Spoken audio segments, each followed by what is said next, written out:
But like I said, it is not this project alone. So 3 projects. This is the major one. Then we have the exhibition and we have the policy. So on the 25th of November this year, that is when we launch. In this part of the world, when it comes to art school, I think Yaba Art School has been on for over 70 years, and that's quite a record. And with that, which means that her seeds are all over the place globally, right? So when it comes to adding to the content of what we have in here, in fact, we're just starting, right? Because we have a lot of people, alumni outside there that are willing, to actually have donate to this particular, museum, right? And so, like I told you earlier on, constantly, we'll be having this, enriching the collection. So, because like I told you, what we have, some of, students' works, lecturers, as well as supporters out there, right? If there's anything we are aiming at, it's, because we know what is happening outside there, and this is what we are ready to give locally. Now, come to the artifacts that are out there. Why do we travel out there to see those works? It's because of the way they've been packaged, and that is where, because you have a lot of, information about those things, those works, where they are, and when you see some of the promotions about them, you want to see them, right? So if there's anything, there's a question you ask whether we are ready for it. I want to say here in Yaba College of Technology, we are even ready, right? In the sense that the kind of space we have, the kind of packaging we are ready to give works in our collection, certainly it will compete favorably with what you have outside there. Because the fear, as far as I'm concerned, regarding our artifacts out there, it's because people troop out there to look at them because of the way they've been presented, the way they've been packaged, right? And if such works are, eventually repatriated, how are we sure that we want to? Because what they've done, that has added value to them. Once they bring it out there, if we are not careful, right, knowing the Nigerian thing, we might decide that we might discover that those works will lose their value, right? So it's now the onus is on us to see what we can do to actually up the game regarding packaging, adding value to that. And I want to tell you, people want to, wherever they are, they want to come down here to see those works, because whether you like it or not, the venue most times makes the event, right? So it's about where do you have the work. You don't just repatriate them and just put them somewhere where nobody cares for them, right? So these are the things we are ready to do in Yaba Art Museum. And as you can see, we're just starting.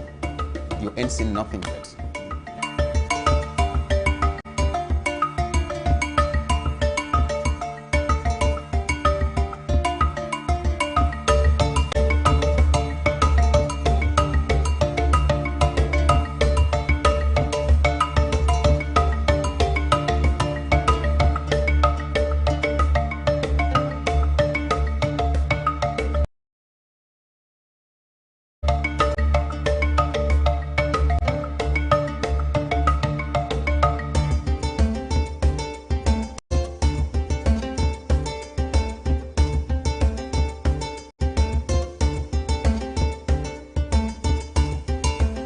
Essentially, the role of museum is so very important to every household, to community, to the city, the country, and the world at large.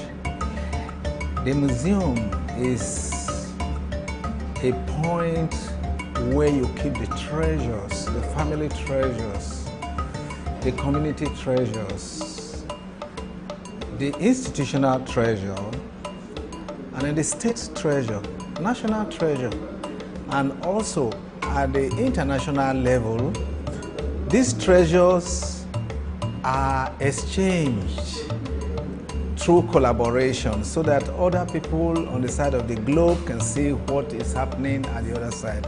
But most importantly, the museum provides a historical documentation of the evolution of a people, how they reasoned some time ago, how they were able to advance technologically and the rest of it.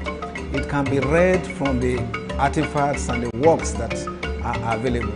Museum is not a profit-making institution, so to say. Museum documents history, documents culture,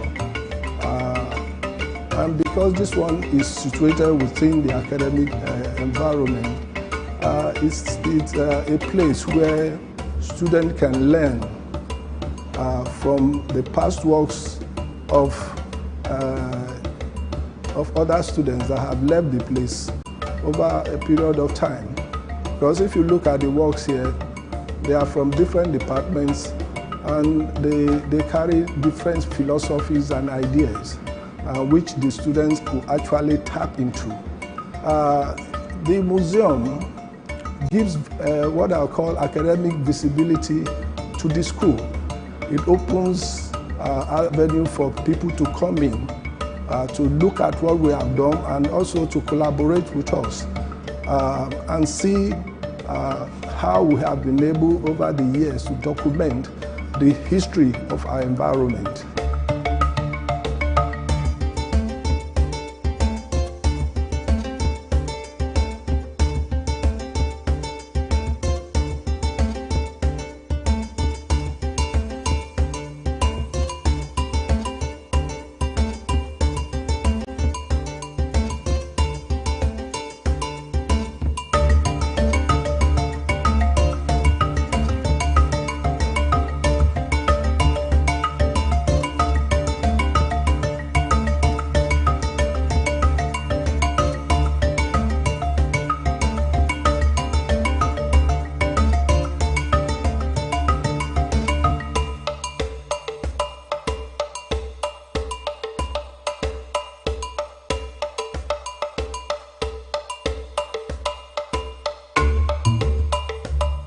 The museum in itself, aside from serving the aesthetic purposes that people come to see, the hope is that it would serve not just for art lovers, because that's just one perspective of looking at art.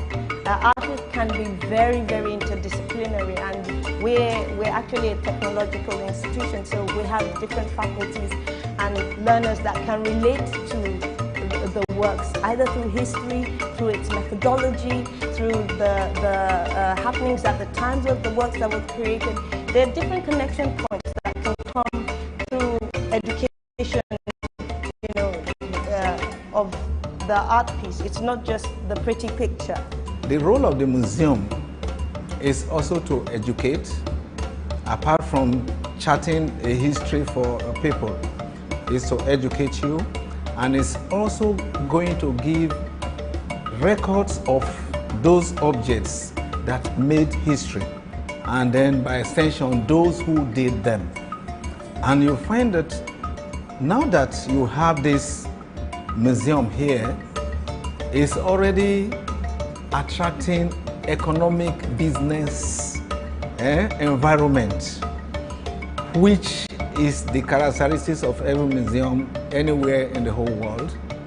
There is going to be coffee shop somewhere, and there will be where people can have their snacks, where people can sit down, and there will be postcards made from some of the artifacts here, some souvenirs that people can pick, and most importantly, you'll find that when the culture of the museum is built, everybody around becomes aware, and then the import of keeping what we have is also being taught indirectly, so that everybody will know that things that you have, even your old man, your grandfather's agbada, for instance, dresses, their shoes, and that you say, oh, this is old school, you trash it. You don't throw anything away. These are things that can speak for that community. And that is what the museum, the role, the positioning here is going to play. It's not just a place where works are gathered. Mind you, we're not just gathering works here for gathering's sake. Because what is very important is for the fact that for every work we have in this collection, certainly the data of each of those works, that is the artist, the year it is made, the materials, and what the content and materials of each of the works are well documented. So it's not just about having the works alone and for people to come around and see alone. No. This is going to be like more or less a research center, as you have, in other climes, such as Smithsonian and other institutions like that, whereby if you're interested in, researching about a particular artist, you can always come here and, you can have all that you can gather regarding the work, the artist, everything about the artist we are actually gathering here, we have here. So it's not just going to be a place where you just have the works alone. No. Everything concerning the artist, and its art, then, which means that for historians, for researchers, it's a place to be, right? So because it's going to compete favorably with other institutions, museum around the world.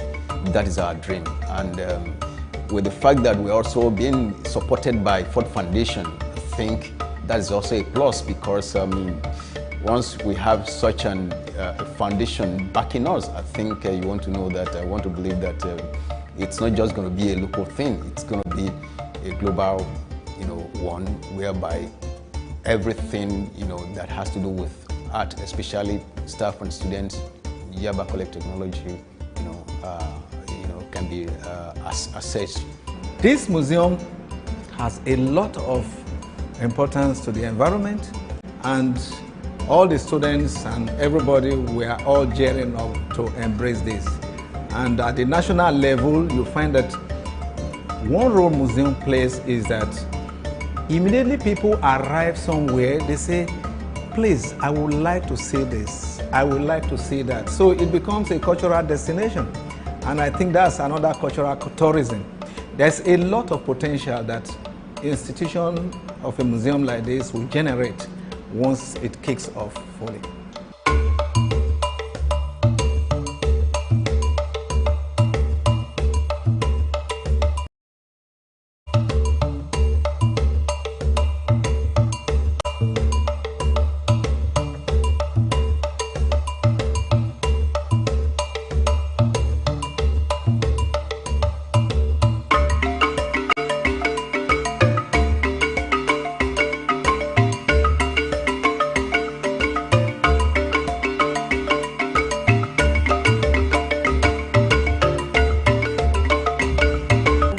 About art is that it finds its way to insinuate itself into every single aspect of what you do, consciously or unconsciously. So it's very strange to say you want to cut art out of anything. Even when you want to write about cutting it out, you need the artist to help you do that. But then when you talk about sponsorship or support, I think the first thing I should say, this is a federal institution, and we've been so fortunate with the rector that we currently have in the institution.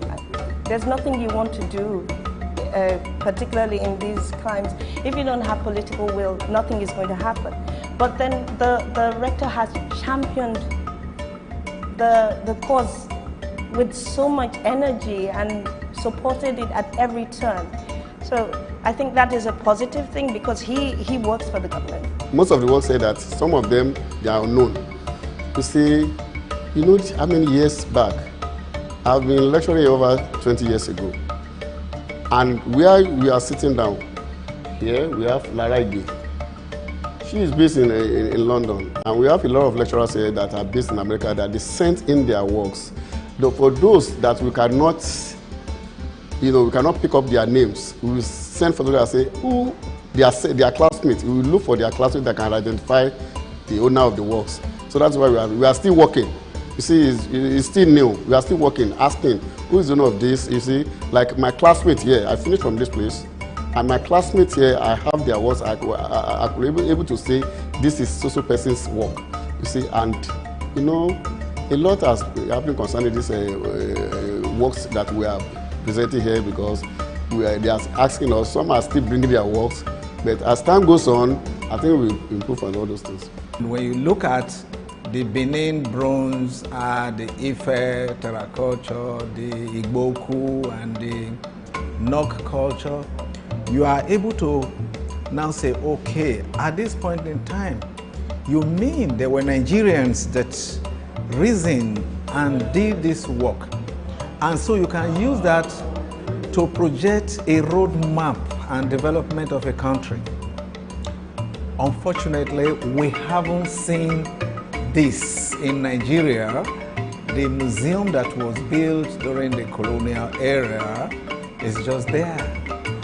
At some point in time, people are even referring to it as a mortuary, because in a typical African society, the museum, the family museum, for instance, on yearly basis is refreshed, and that is where you have the festivals. And when you have the festival, you find that the artifacts or the collection or the achievement for that particular year is deposited at the museum, and that is building history.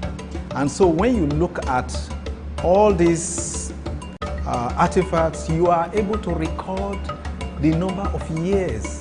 You are able to talk about dynasties. You are able to talk about at what time what happened.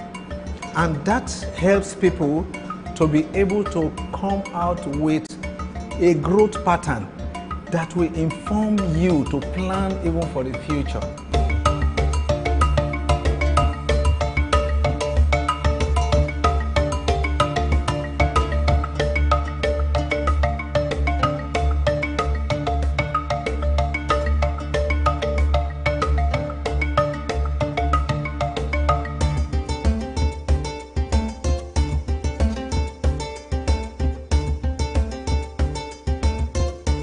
Talking about support, we're very grateful to Ford Foundation for the support so far, and we're looking to support from other areas. We already have a lot of support, hopefully coming from the Lagos State Council for Arts and Tourism. The commissioner was here and she was so impressed and has offered help. And this is a government establishment, so I don't think I would say we've had negative issues so far, although we've had challenges.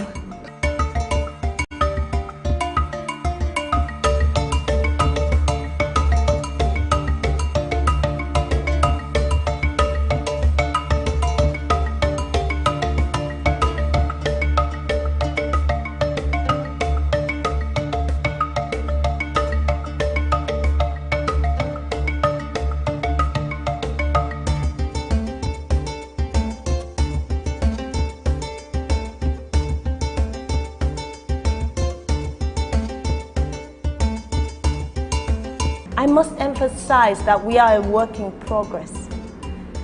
This is the start of a start, because we've had just a little over 2 years working on this, and anyone that knows about research knows that it's not enough time to gather anything. But we've done.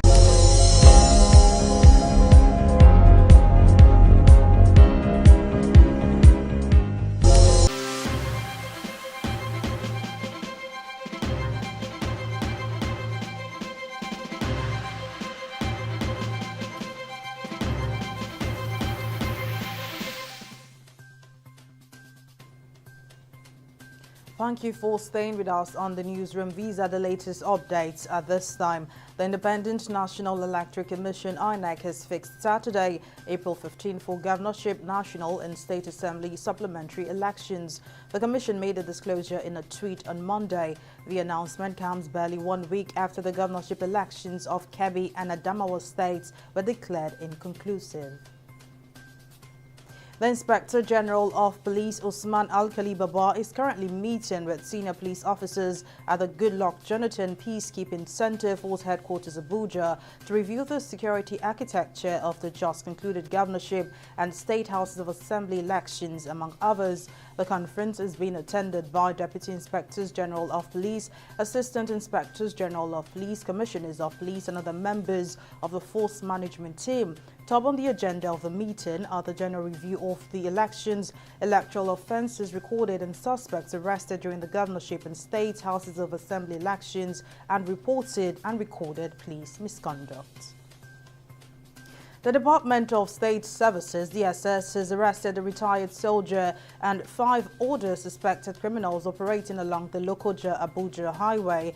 In a statement, the SS spokesperson Peter Afunaya said the suspected criminals were apprehended on March 26. The DSS, in collaboration with sister agencies, also arrested a 20-year-old suspected kidnapper identified as Haruna Adamu in Adamawa State. Afunaya said the suspected gun runner was apprehended in Abuja while traveling from Nasarawa to deliver arms to bandits in Niger State. And after COVID-19 stories, a report from the TUC and the charity Long COVID Support has advised UK ministers to act fast to ensure long COVID sufferers receive the support they need from employers, with as many as 2/3 claiming they have been unfairly treated at work. The report released on Monday makes a series of recommendations, including urging the government to designate long COVID as a disability for the purposes of the 2010 Equality Act, to make sure clear sufferers are entitled to reasonable adjustment at work, and to classify COVID-19 as an occupational disease to allow people who contracted it through their job to seek compensation. And oil prices stabilized in Asian trade on Monday as investors sought cues from broader financial markets. Brent crude futures held unchanged at $74 a barrel after hitting a session high of $75, while US West Texas Intermediate crude was at $69 a barrel, up 3 cents after rising to $69 earlier in the session. Analysts say oil marketers are closely watching the sentiment in the financial market, while all fundamentals remain sidelined. On the global scene, Frederick McPalm, one of the main suspects accused of attempting to overthrow the Ghanaian government in 2019, has died. McPalm collapsed in his house on Saturday and was rushed to the hospital, where he was pronounced dead. McPalm and 2 others were arrested in September 2019 for allegedly plotting to destabilize the country, and was the owner of the Citadel Clinic, where security officials reportedly seized several weapons, ammunition and explosive devices. And in sports, from Nigeria international, Emmanuel Amuneke says if given the opportunity to coach the Super Eagles, he would not turn it down. The former Barcelona forward's only coaching experience with the Eagles was as an assistant. Amuneke, who is currently consultant to the coaching crew of Zambian club Zanaco, said it will be a welcome development for him if given the opportunity to handle the 3-time AFCON winners. That's the latest from the newsroom. Thank you for staying with us. I am Mary Kanu. Bye for now.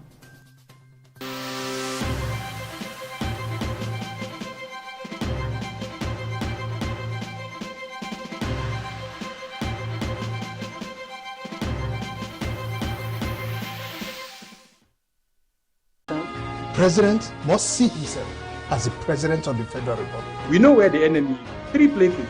The Lake Chad Basin, the border area between Nigeria and Cameroon, and then the Sambisa Forest. On TV360, we give you a complete dose of everything. Opinion, facts, and undiluted truth. I hardly believe what politicians are saying in this part of the world. A new Nigeria is possible, a future is possible. We delve into the issues, dissect it so that you can understand it, use it to take action.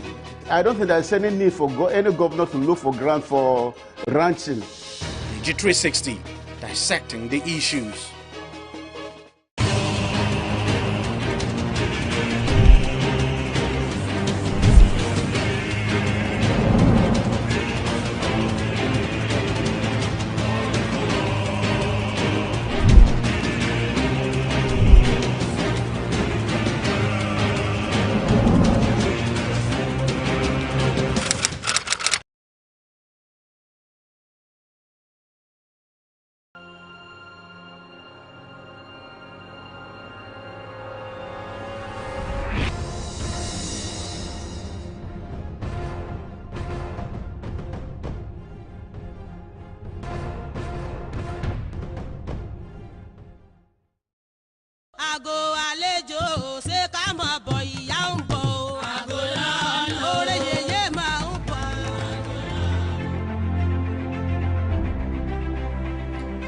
The Osun-Osogbo Sacred Grove in Osogbo, Osun State, southwest Nigeria, is one of the last remnants of primary high forest in southern Nigeria.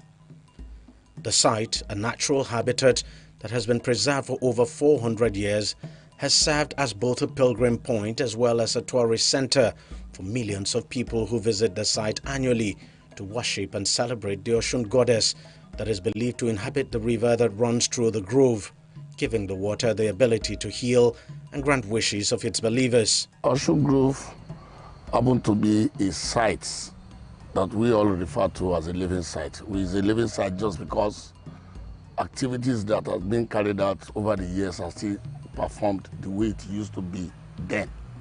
And secondly, it is a site where the worshippers do come to perform every 5th of the day, which means 5 days. They do come. For example, in churches, we go to churches during the week, but on Sunday, we christen it to be, we go to church on Sunday. Likewise, the Muslim goes to mosque on Friday. So that's why the fact that the devotees do come interval, but they have a 5-day, which they call Ojose. Aside this, the uniqueness of this site is the name Osogbo was derived from this site. The appellation of the king was derived from this site. From the entrance, one could feel the tranquility that comes with the well-preserved forest. A little further down comes another feeling of an elevated being's dwellings. This is the Osun-Osogbo Sacred Grove, one of the last sacred forests in Nigeria, along the banks of the Osun River, just outside the city of Osogbo, Osun State, southwest Nigeria. In this forest of 75 hectares of undisturbed areas of land, no residential building is allowed, no killing of any kind of animal, no fishing, no hunting or felling of trees. Apart the fact that it is 75 hectares of the core zone and 47 hectares of the buffer zone. It's one of its kind in sub-Saharan Africa and second UNESCO World Heritage Site in Nigeria. The kind of people or crowd that comes around, one will be marveled, why this? But it is a festival and a river that people believes in. Because of the sacredness, you can't cut a tree, you can't fish. And if you are not a devotee, there are certain activities you don't do so that you don't blame yourself. The one path that cuts right through the grove is lined on either sides with sanctuaries, illustrations of traditional Yoruba deities and primary high forest. Adekunle Olatunji is the curator and site manager of the grove that has existed for over 4 centuries. On a tour of the sacred forest, Olatunji describes how the name Osogbo came about and what the grove stands for. At Ikpole, some kilometers from here is in Iboku. There's an hunter. It's not just an hunter that going to the bush to kill rattle. It's a big hunter that hunts for elephants, bigger animals. In one of his sojourn, then from Ikpole looking for where they can get water, they now got to this site. on getting to this site, he was astounded. We were looking for almost a 40 kilometers from here, looking for water, still large water here. So he decided to go back to inform the king that, my brother, we are hunting, I got to his place and I saw this river. So the hunter then was Oguntimeyin, while the king then, Atibolemu, is Laroye. So the two of them came down to the site, seeing what they wanted. So they decided to settle down at the bank of the river. So in one of their trying to rent the tent, a tree now fell into the river. And a voice came out of the river saying, Enyoma darling, you have broken my time, but 84 koku. So everybody the two of them were so shocked. Who is this person? Simultaneously, the spirit now answered. That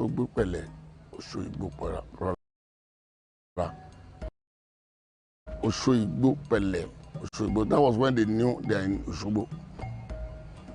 Literally meaning Oshoigbo. So now, they now felt, what is the next thing to do? In Yoruba then, if something strange happened, you do divination. During their divination, they wanted to know what's happening. So the Babalawo now said, Osun dwell here. You cannot stay with Osun. So they moved from the bank of the river, moved up. They now built a hut. That hut today is what we call the First Palace. And there's these promises between them that if we say we should leave this place, as a powerful person, they felt, how will somebody in the river be telling us to leave? So if we are to leave, what will you do for us? And I said, okay, if you are to leave, I will make you prosper. There is no war that will conquer you. Do my bidding, and every year there must be somebody from your lineage to come and bring object of appeasement to me every year. But the grove wasn't always this beautiful and serene. In fact, there was a time it was completely infested with termites until an Austrian artist, Susan Wenger, and her husband Uli Bayer arrived to save the sacred monument. Wenger devoted some 50 years of her life to preserving the forest, and with the help of local craftsmen in the city, she transformed the sacred grove into a sculptural garden with compelling artworks and objects of habitation. Because of them, this 200 acres is now a UNESCO World Heritage Site. When Mama started with the Osun Groves, she started at the area we called Ayedakun. Ayedakun is also part of the groves. Our first two sculptures are still there, where we have Obatala and Yemo. And she did that, not in one place, at the main shrine, Ebu Yamako, and inside the forest there are the sculptures there that she made. And Mama would do the art with meditating, like communication with the deity before doing any form of art. And Mama got her inspiration, from there, because she stayed there for a while. She was invited to come and see or assist us in treating this termite attack. In doing that, she now fell in love with the culture. So she is so powerful and mystic that if she sleeps, revelations of what she is expected to do for this place will come to her. Then she now felt, for somebody of her status, there's a need for her to have people to work with. Then she now got in touch with the Oba, then there and then some interstate indigenous that were into art then were introduced to her. So that was why they formed what we call a new sacred art movement. With this new sacred art movement, from instruction from her, that's why we have all these structures. Shaded by a canopy of trees with a flight of stone leading downwards, the inner grove lies within a natural depression, marking the exact spot where the first palace of the founder of Osogbo was located. The ancient palace with its ornate pillars and elegant designs has remained in its original state for decades, and its sacredness upheld for as long as it stands. A short walk away from the palace will take you to the Osun River, which on a normal day looks just like any other river except for the utter stillness that pervades the atmosphere around it and the occasional calving in the midst of its waters. Otherwise called the Herbs of Osun, because according to its devotees, this calm flowing river transcends ordinary water. Everything about the Osun Grove revolves around this river. It's like the life of this place. You take it away, the entire... If it is just a mere river, why are people taking this water? I'm using this water in context because here we don't have river, we don't have water. Please, we don't have water. Once you are here, you want agbo, apps. People that needed one thing or the other comes here to seek for assistance from Osun Goddess. Believing, that's what I said, it's your faith. Believing he or she will do it for them. Whatever is being taken here is apps, it's agbo. If you take it with your faith, be you me, you'll be healed. It has been proven beyond reasonable doubt. While the grove is the site of Osun's most sacred shrine, many Yoruba deities are also depicted here with sculptures that are centuries old and shrines where their devotees worship. Despite the sanctity attached to it, managing the grove is not without its own challenges. There's no lumber that will come into this site that will not pray will sleep off 72 hours. So that before we wake up, we would have cut down all the trees. We do have poachers, and despite the native laws that we do use to operate, because here you are not supposed to hunt. If you are caught, you'll be taken to the enforcement agency through the authority of Osogbo. And because of developmental pressure, as the town grows, you are bound to see people wanting to build closer to the site, thereby giving you problem. You have the challenge, but God is helping us through that native law. That native law, don't cut, don't fish. And aside that, the native law, I will tell you authoritatively, because if all of us goes home, we have night security if they are here. If you eventually decide that you want to catch any fish, you will cook it from now till that kingdom come, it will not done. So you will definitely put yourself into trouble. Once sparkling and clear and home to a variety of fish, today the sacred river is murky and brown. It is now under constant threat from pollution from waste disposal and other human activities. Another fascinating thing about the grove is this standalone suspended bridge right at the heart of the forest and just above the Osun River, built some 87 years ago. The bridge has no pillar holding it because they say the Osun Goddess forbids it. One of the unique things to see at the grove is this suspension bridge. We understand it was built in 1935, commissioned in 1936, and the reason why the bridge was constructed was to enable people around here move goods now, especially palm products, from one end of the bridge to the other. And up till this day, the bridge is standing. It's one bridge a lot of tourists who come to this area love to see. Despite the gradual fading away of celebrated African culture and tradition, the Osun Osogbo Sacred Grove is one cultural phenomenon that has not only stood the test of time, but also become a reference point for people from this part of the world. The grove remains more or less pristine, leaving visitors with this sense of peace and a connection to the dwellings of an elevated being and the ancient Yoruba tradition.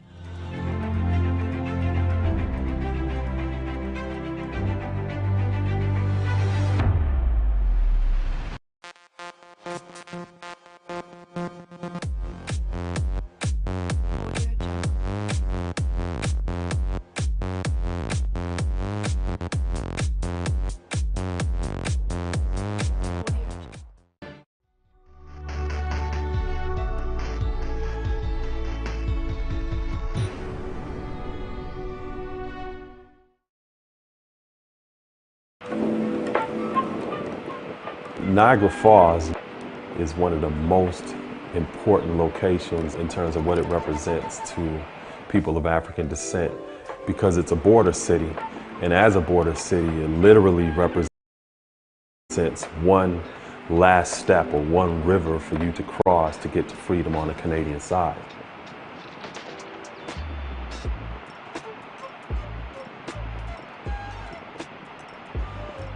Well, my name is Saladin Allah.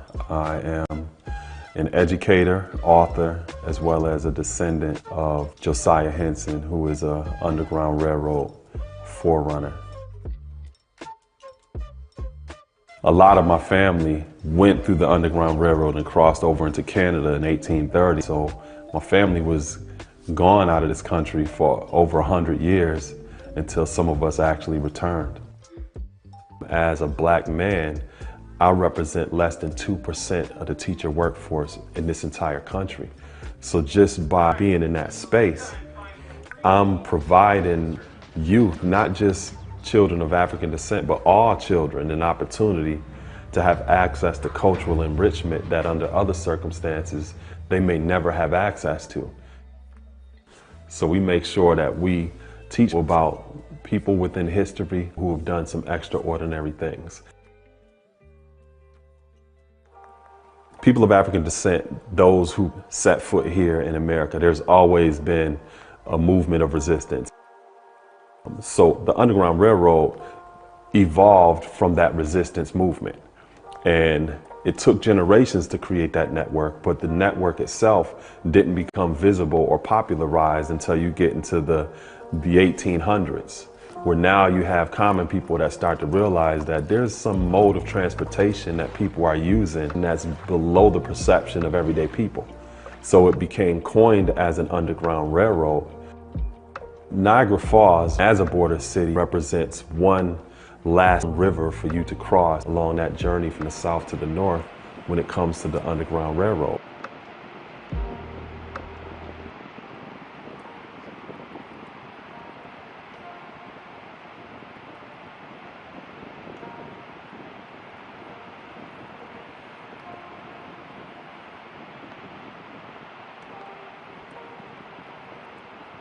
When you think about the Underground Railroad as a human rights movement, that was the first initiative that allowed us to have that sense of citizenry that had been historically denied us. Without that movement initially, you wouldn't see the effects of other movements such as the Civil Rights Movement, such as the Black Power Movement. Any of these other movements are just really the result of that first human rights movement, which is known as the Underground Railroad.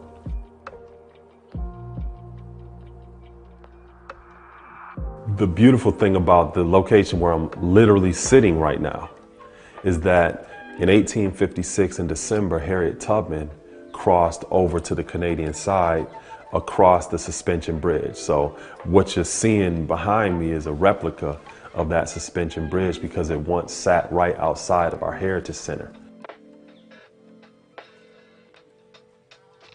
Harriet Tubman was very important because not only did she help be a part of those settlements on the Canadian side, but she also returned many times into the United States in order to assist others on their journey to freedom over on the Canadian side.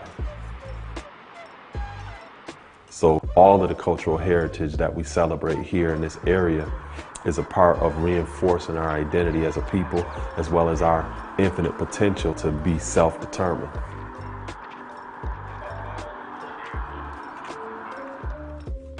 When you consider this country is only 245 years old, and when you look at that 245 years, from 1776 all the way up into the 1960s, there were actual laws that denied people opportunities.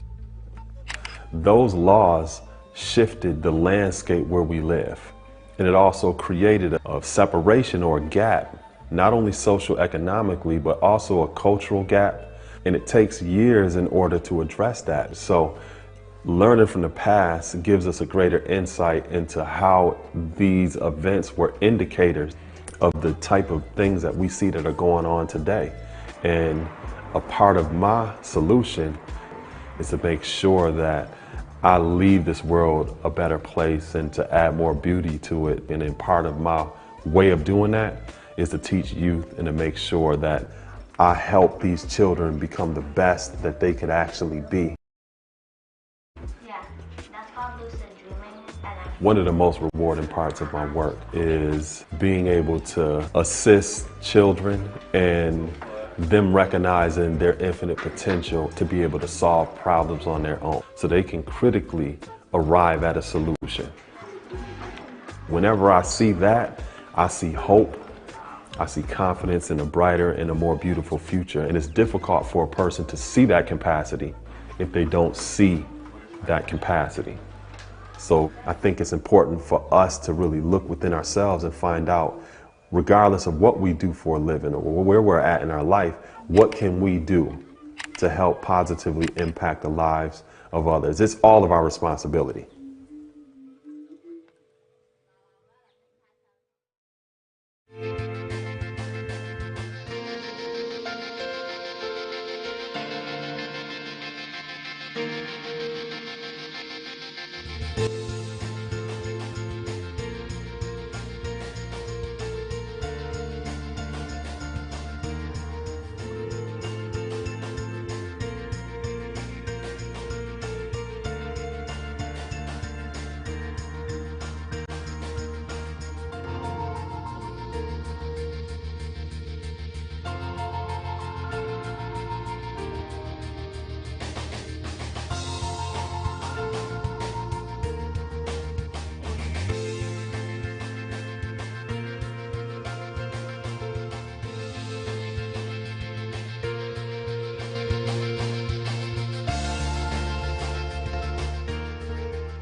Top of the morning to you, Nigeria, and welcome to What's Your Take.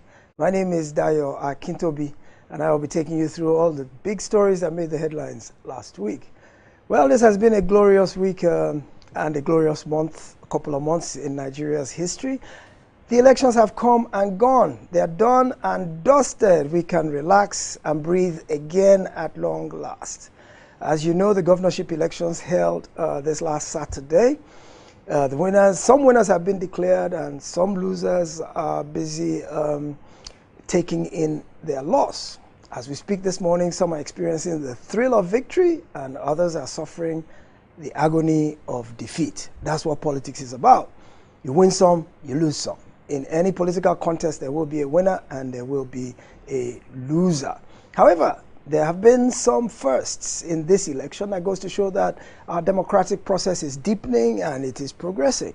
For the first time, we've almost had a female governor. As of this time yesterday, it looked like the APC candidate for Adamawa, a female, was actually going to be our first elected female. However, the news coming out this morning seems to show that the PDP may have taken that state. Nonetheless, whether she gets there or she doesn't get there, she made an extremely good showing, which for the fact that it is even a state in the north that is predominantly a patriarchal society, it is a very good development for our democracy that she had such a good showing. In addition, we also have a reverend for the first time in Benue State, which is a predominantly Muslim state. A Christian reverend has become the governor-elect in Benue State. That is progress. It goes to show that religion is not the primary criteria by which voters now make their voting decisions.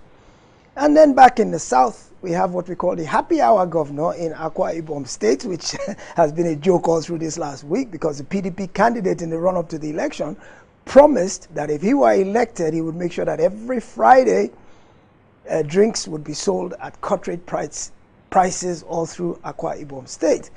Yet today, my newscaster, are we moving our studio to Akwa Ibom State from next month? I think are we we should. recording this show from there so we can get cheap and free drinks? What do you think? Considering it, I'm actually considering that. You're actually considering that. Well, we'll pack up this studio and move right along with you. How have you been and how was your weekend? Did you vote? How was your voting experience? My weekend has been well. My voting experience as well was very smooth and very easy. It took less than 5 minutes, just as the last presidential elections. I wouldn't say it was the same for other areas because my friends that stay in VGC, they came, woke up as early as 8 a.m., went to the polling units, and they were told 3 hours after waiting to come back the next day, which was a Sunday, and they spent their whole days there before they were able to vote. So that's what I have to say about it. Yes. We have reports of isolated and sporadic incidents of violence, of irregularities, of INEC shortcomings. So we can't say the election was perfect. We can't say it was seamless, but at least we've got it done. Winners are starting to be declared, and Nigeria will move on, and we will heal from all of the division, the hate speech, the divisiveness, the rancor. We'll pick ourselves up and move on. And hopefully all the new people who will take office May 29 will do their very best to improve the lot of the masses in Nigeria. Now, having said that, before we introduce our guests, there's another interesting story we should touch on briefly. And this is how the people in the city of Shagamu, Ogun State, have found themselves having to travel to Ikorodu and in some cases Ijebu-Ode to go and queue for cash, because in their wisdom, they burnt down all the banks in Shagamu in protest of the Naira scarcity.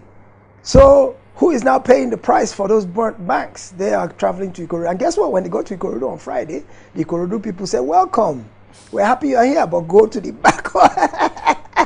You will not collect money before us Ikorodu people go to the back of the queue. So please let us think about the fallout of the things we do before we do them.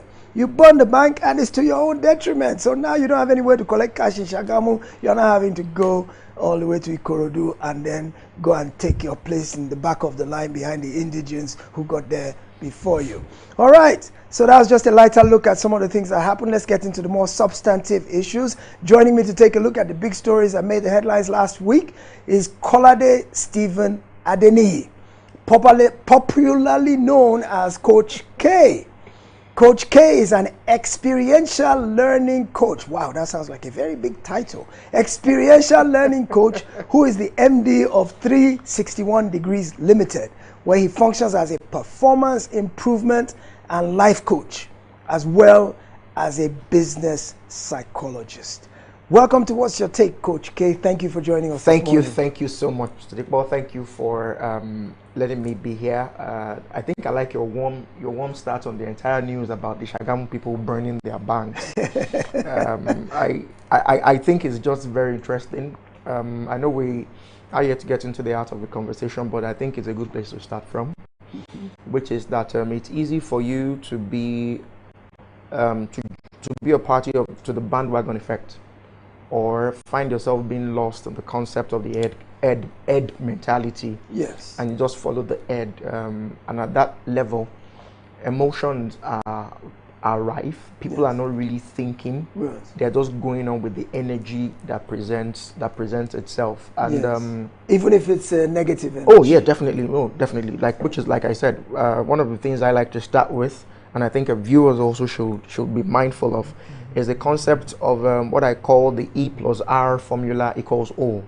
And if we take that into cognizance, then our actions and our responses will be different, because it simply states that your emotion plus your response equals your outcome. Wow, fantastic. We will bring you back here to come and teach us all about experiential learning. Meanwhile, over to you, Yetunde, to give us the very first big story of last week so we can talk about this. Governorship elections. Incumbents keep grip on power in battleground states as INEC begin declaring results. Violence, thuggery, and voter intimidation mar polls in some states.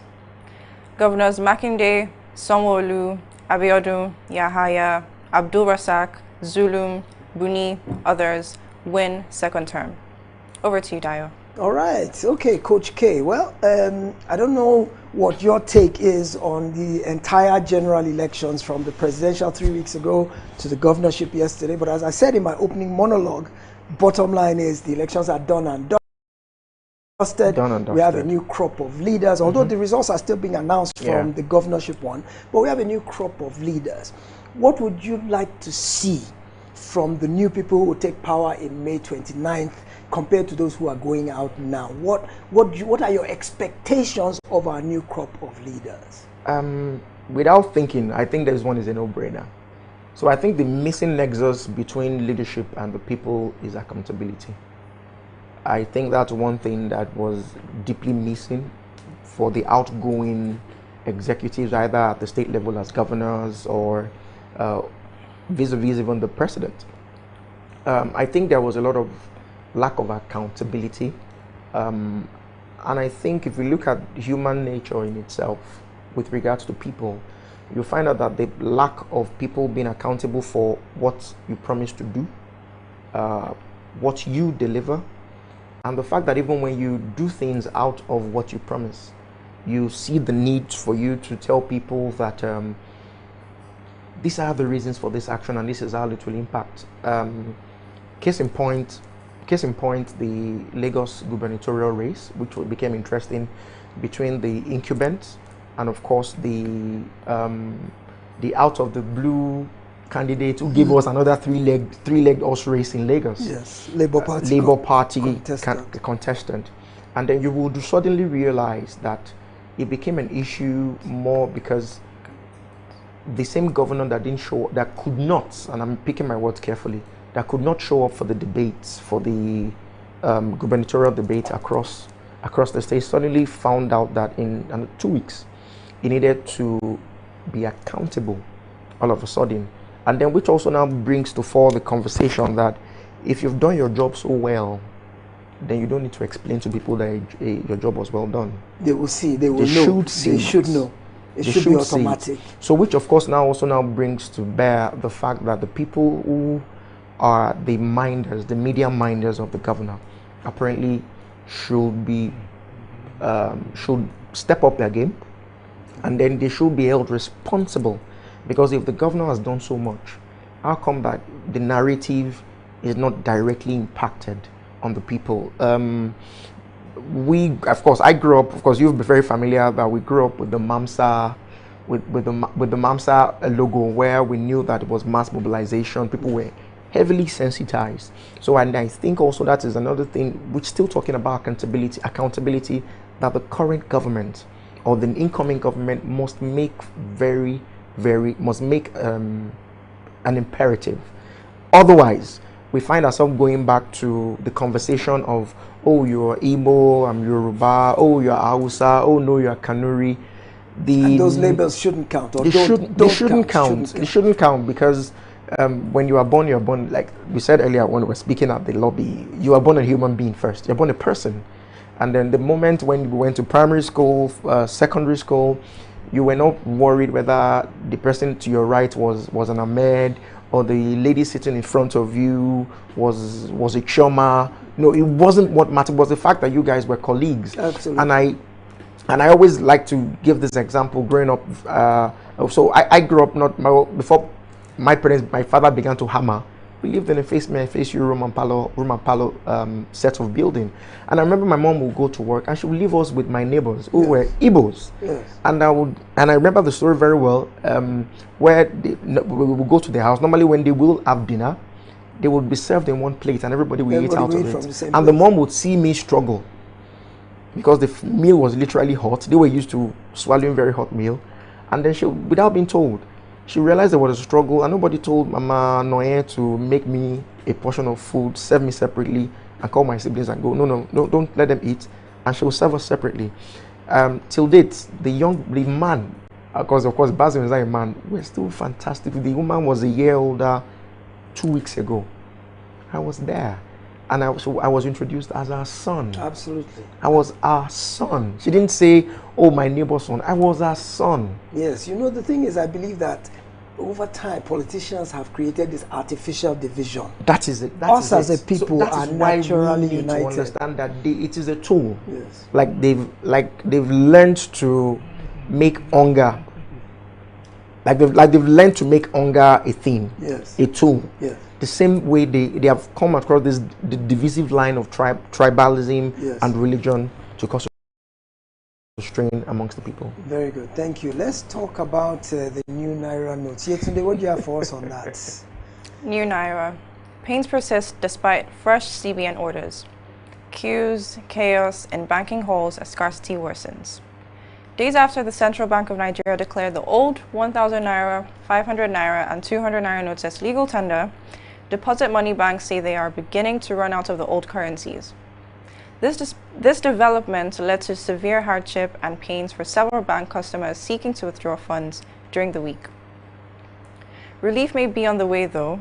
Bank sources stated that over the weekend, the reintroduced old Naira notes will be released by the Apex banks this week, in addition to the new notes in higher volumes to clear the queues in banks. All yours, Dayo. Coach K, this new Naira redesign issue coming to the studio this morning. Debacle. Coming to the studio this morning, I saw queues outside banks. They don't have money to give, old or new, so we're all still suffering. How do you see this, as you've put it, Naira redesign debacle, not policy debacle? I think it was a policy direction that was executed wrongly. Okay. That wasn't thought through. Okay. And everything along the line, I don't think there was both the people who thought through the policy, I don't think they gave it a thorough thought, and we can see that clearly, because if you can't give people the new Naira notes, then bring out the old ones. CBN says it has destroyed. It has destroyed the old ones. The old Naira they've been passing out in the last week are the ones that were left in the vaults, and there's a finite amount. It's almost run out. Okay, so that means we are now going to go back to explaining to Nigerians that we're going to spend so much money to print Naira notes again, considering how much was spent to print. Do you think we should be printing the old notes or the new ones? People are employed first for their competencies and their know-how. Yes. But they are fired for their behavior. Okay. So what does that tell us? That our behavior comes first, our behavior is paramount in our outcomes? Yeah. So let us should open now. So let us hope that the reprieve we expect for Nigerians should come at least not later before than the end of the week. Yes. The queues at the bank are embarrassing.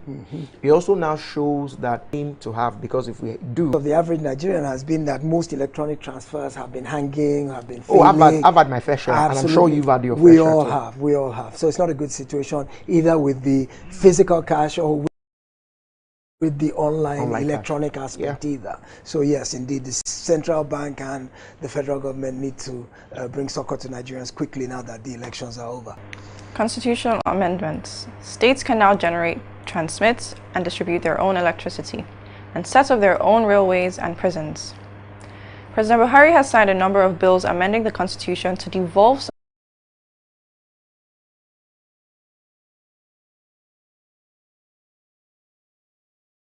I can hold you responsible for what you said during your campaign. Yes. I can hold you to your manifesto and go, okay, this is what and what and what you said you would do. Yes. Okay, so I give you your first 100 days that will now turn to a big deal So what happens after the first 100 days? How do I measure? Because don't forget, it's easy to say the politics is tied strictly to the office holder, but the bulk of the work is the office of the citizen of the Federal Republic of Nigeria. And I think now, I love what this election has done, which is now that Relation at humongous cost. Can it be done effectively and accurately? We're running out of time, so let's kind of try and speed. Wow, that is going to be a bit tricky to answer. Number one, I think the timing is wrong. Without thinking, I think the timing is off, but the need for the census is important. Reason being this, the best government in the world, every best organization is data driven. Yes. Nothing can be done that is not data driven. Yes. So we need to have the correct data, and all these estimations. Oftentimes we've seen the reflections of it in how budgets are made, budgets are spent, and continuously the government will keep saying, oh, this is not enough, even though we are projecting. Africa, of course, we know right now is the one that has the pyramid correct, unlike the pyramid that is inverted in Europe. And what do I mean? That means our pyramid are bottom heavy with people in their 30s and 20s, while in Europe is the other way around. It is bottom heavy for people in their 60s. So that means we have a health workforce. Nigeria as a nation in Africa is pivotal because it needs to position itself correctly to truly be not just a big brother, but to be what it should be, the giant of a country. So of the continent. Thank you very much. We need that data to grow as a people. We need that data to deploy the right sort of resources. We need that data to project also for the next 10, 20 years. Can they get it accurately, or will they be counting goats and sheep and heads of cattle? I don't think that the time is correct. I don't think that we are sufficiently ready and prepared to do another census. And at the back of my mind, we've taken this much time. So what's the hurry? Yes, you're right. Anything that should be done correctly and done properly. Thank you. Very well said. And that's the much we can take on What's Your Take today. We thank you for joining us on this edition. My name is Dayo Akintobi. You can follow, subscribe, and like on our social media handles as displayed on our screen. Thank you for joining us. We'll see you again next time. Good day.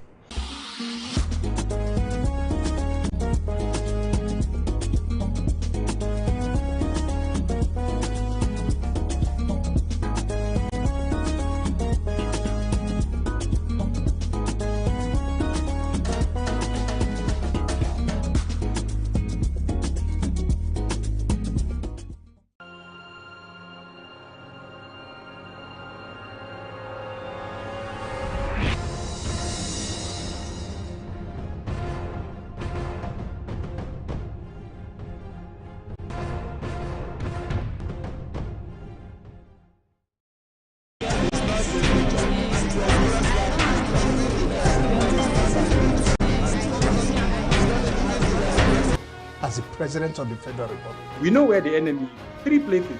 The Lake Chad Basin, the border area between Nigeria and Cameroon, and then the Sambisa Forest. On TV360, we give you a complete dose of everything.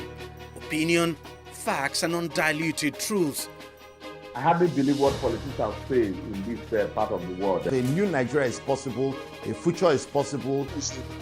We delve into the issues, dissect it so that you can understand it, use it to take action. I don't think there's any need for any governor to look for grant for ranching. TV360, dissecting the issues.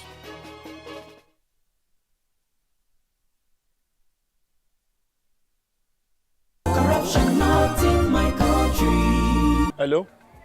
Yeah, I found your wallet in front of a supermarket. Meet me at Apple Junction. Yes, I'll be waiting for you. Now we find out. 2 of us. Thank you very much, officer. You know, it's surprising that men like you still exist in the police force. Yes, oh, yes. This is just a token of my appreciation. Oh, no. You don't need to do this. We're only doing our job. Thank you very much. God bless you. You're welcome. Now I know police is really my friend. Yes. Friend. Hey.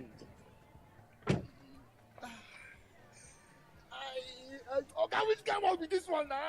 I don't understand. You know your problem. You are greedy. I'm a policeman who is doing his job. all forms of corruption in the force, not in my country. Corruption not in my country.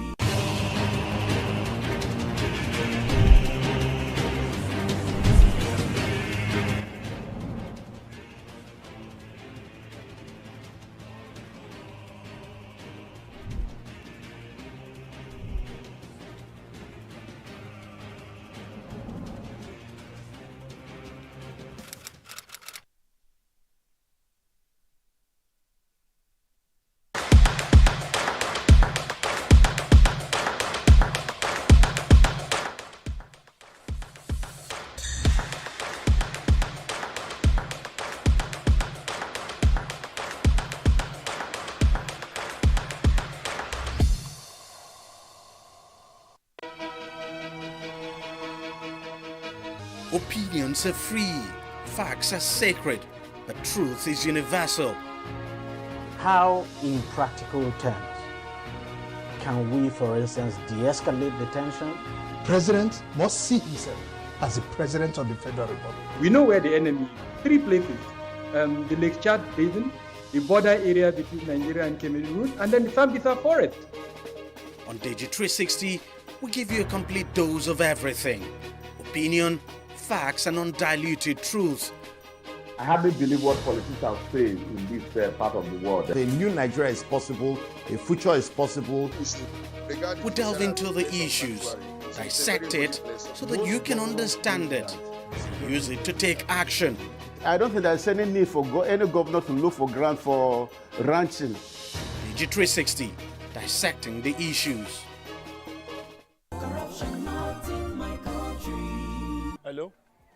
Yeah, I found your wallet in front of a supermarket. Meet me at Apple Junction. Yes, I'll be waiting for you. Now we find out. 2 of us. Thank you very much, officer. You know, it's surprising that men like you still exist in the police force. Yes, Oh, yes. This is just a token of my appreciation. Oh, no, you don't need to do this. We are only doing our job. Thank you very much. God bless you. You're welcome. Now I know police is really my friend. Yes. Friend. Hey.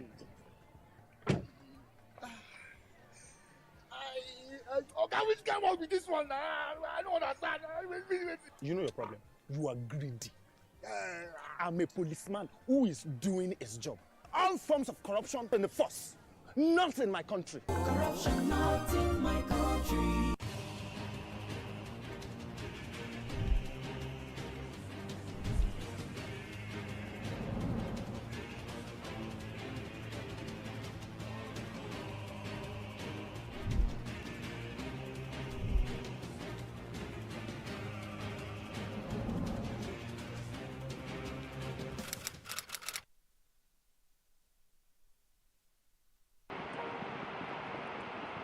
When you think about the Underground Railroad as a human rights movement, that was the first initiative that allowed us to have that sense of citizenry that had been historically denied us.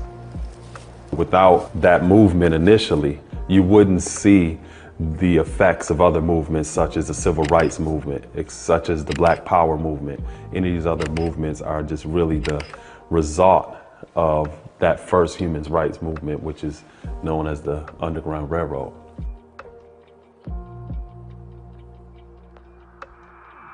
The beautiful thing about the location where I'm literally sitting right now is that in 1856 in December, Harriet Tubman crossed over to the Canadian side across the suspension bridge. So what you're seeing behind me is a replica of that suspension bridge because it once sat right outside of our Heritage Center.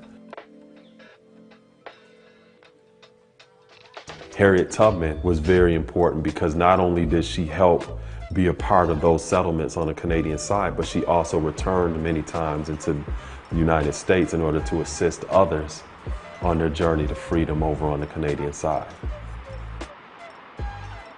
So all of the cultural heritage that we celebrate here in this area is a part of reinforcing our identity as a people, as well as our infinite potential to be self-determined.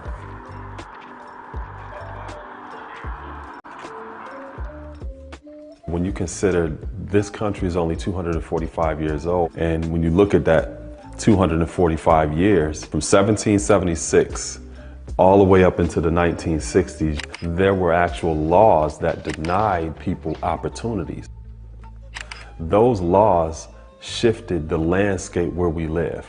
And it also created a separation or a gap, not only socio-economically, but also a cultural gap. And it takes years in order to address that. So learning from the past gives us a greater insight into how these events were indicators of the type of things that we see that are going on today. And a part of my solution is to make sure that I leave this world a better place and to add more beauty to it. And then part of my way of doing that is to teach youth and to make sure that I help these children become the best that they could actually be.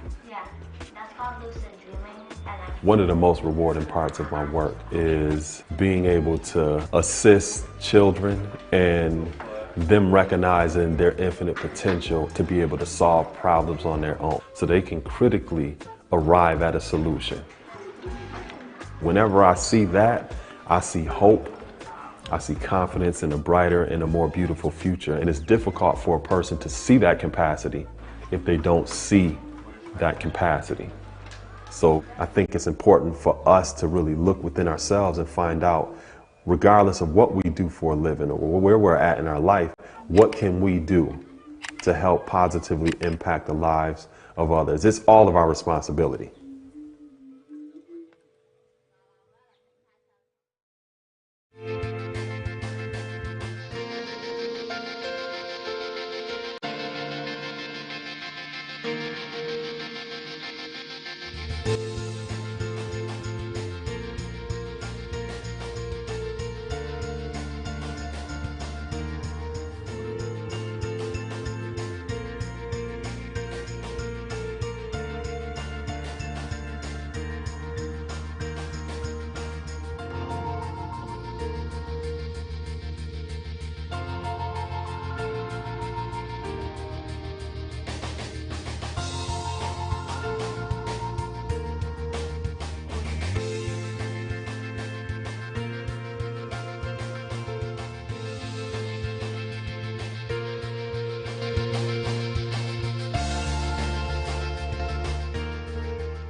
Hello and welcome to the program. I am Deji Badimasi.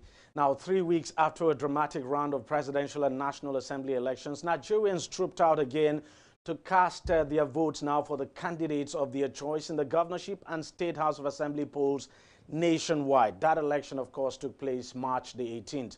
Out of 28 states where governorship elections took place, the Independent National Electoral Commission has so far announced 26 winners, or governors-elect, if you like. Now, the election in 2 states, Kebbi and Adamawa, were declared inconclusive. As to be expected, there were some upsets in the governorship election, and the biggest one is that of Zamfara State, where the governor, Bello Matawale of the APC, lost his second-term bid to the candidate of the PDP, Dauda Lawal. Now, not many people saw that coming. In fact, Matawale is the only sitting governor who lost a second-term bid in this cycle of election.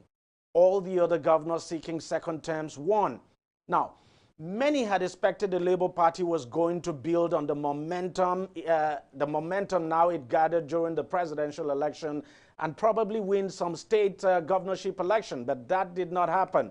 The party was only able to win 1 state, with the ruling All Progressives Congress APC taking most of the states, followed by the main opposition People's Democratic Party, now PDP, winning the rest. Now, the biggest talking point of the election is a series of violence that trailed the governorship and state assembly election across the country.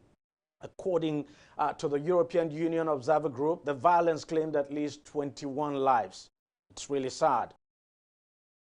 There were also cases, I should say, of voter intimidation reported in states like Lagos. But by and large, the election went on peacefully in most places across Nigeria.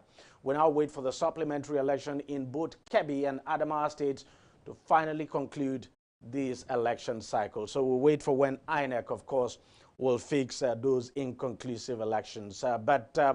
Let's now look at some of... we just take a deeper look now into how the governorship election actually played out. I'm now being joined on the program by three gentlemen to help us dissect the results and dissect the outcome of the election in some of the states. Now, I have here in the studio Dayo Akintobi, who is a political affairs analyst. Dayo, thank you for making it once again, and you've been with us throughout this process. Thanks for coming around again. Always a pleasure to be here. And then we have Libros Oshoma, who is a political affairs analyst and a lawyer as well. Libros, thank you as always for making it. First off, let me start with you, Dayo. How would you assess the governorship election generally? Well, all told, I think it went quite well, actually, considering the fact that only one of the incumbents actually lost and all the others were able to return, except for the states where governors had completed their second term. Of course, as you mentioned, it was rather a disappointment to the Labour Party that it wasn't able to fare much better in the governorship and State House of Assembly elections, which kind of goes to show that Peter Obi was really the lightning rod for the obedient movement, and that once he was out of the picture in the presidential race, that momentum couldn't be sustained to help win governorship seats and State House of Assembly seats. I also think the extra 1 week delay that INEC added to the time for the election may also have done something to dampen the momentum of the Labour Party. So I think that's the big story that's really coming out of this second election, is the fact that the Labour Party didn't do as well as it did in the presidential election. Libros, do you share that same sentiment that, you know, that the Labour Party may probably have done better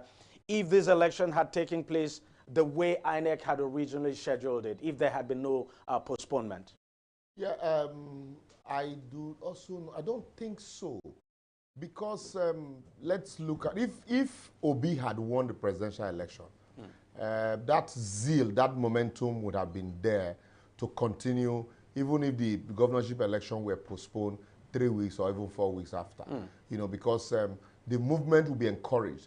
But with what happened with the presidential election, the issue with the inability to upload results, that was one area where, you know, a lot of persons who felt they had hope in the system, you know, that dampened their hope. Secondly, also, a lot of them felt some of the candidates, take the Benue governorship candidate of the Labour Party, for example, who had traversed the length and breadth of the Haman Hembe, you know, from PDP to APC, different parties, and then to Labour. So a lot of them felt, you know, we could describe it as, in Nigerian parlance, what you call problem change name. So these are the same people who had been, you know, in the major political parties, really trying to ride on the goodwill of Peter Obi. If you also, you know, look at a disagreement between the Labour candidate, between some of the obedience on the Labour candidates in Enugu State, for example, and the ABGA candidates. You know, some of them felt the ABGA candidate was more credible, you know, unlike Abia, where the Labour candidate had consistently been on ground since 2015. He's fought that battle. On a different platform. On a different platform. He was in ABGA, you know, until ABGA became a cash and carry, you know, for politicians. I think he contested. Did he contest on the platform of PPA or something? Because I know he contested 2015. No, he was in ABGA in 2015. And 2019. And 2019 he was in ABGA, and it wasn't easy for him because most of the slots or the positions were on cash and carry basis, and so that didn't work heavily in his favor. And then coupled with the fact that let me quickly ask you something about Abia, even though we're still going to talk about it. What do you think worked for Alex Oti? Do you think the mere fact that he was running this time on the platform of the Labour Party was just enough to give him that seat? No, no. Alex Oti in 2015, if you remember, lost that election narrowly. A lot of people, you know, supported him. The fact that... but he didn't do well in 2019. No, he didn't. 2019, he didn't do well at all. The fact that Orji Zokalu didn't do well as a governor, followed by Theodore Orji, who took the ball, you know, even far lower than it was.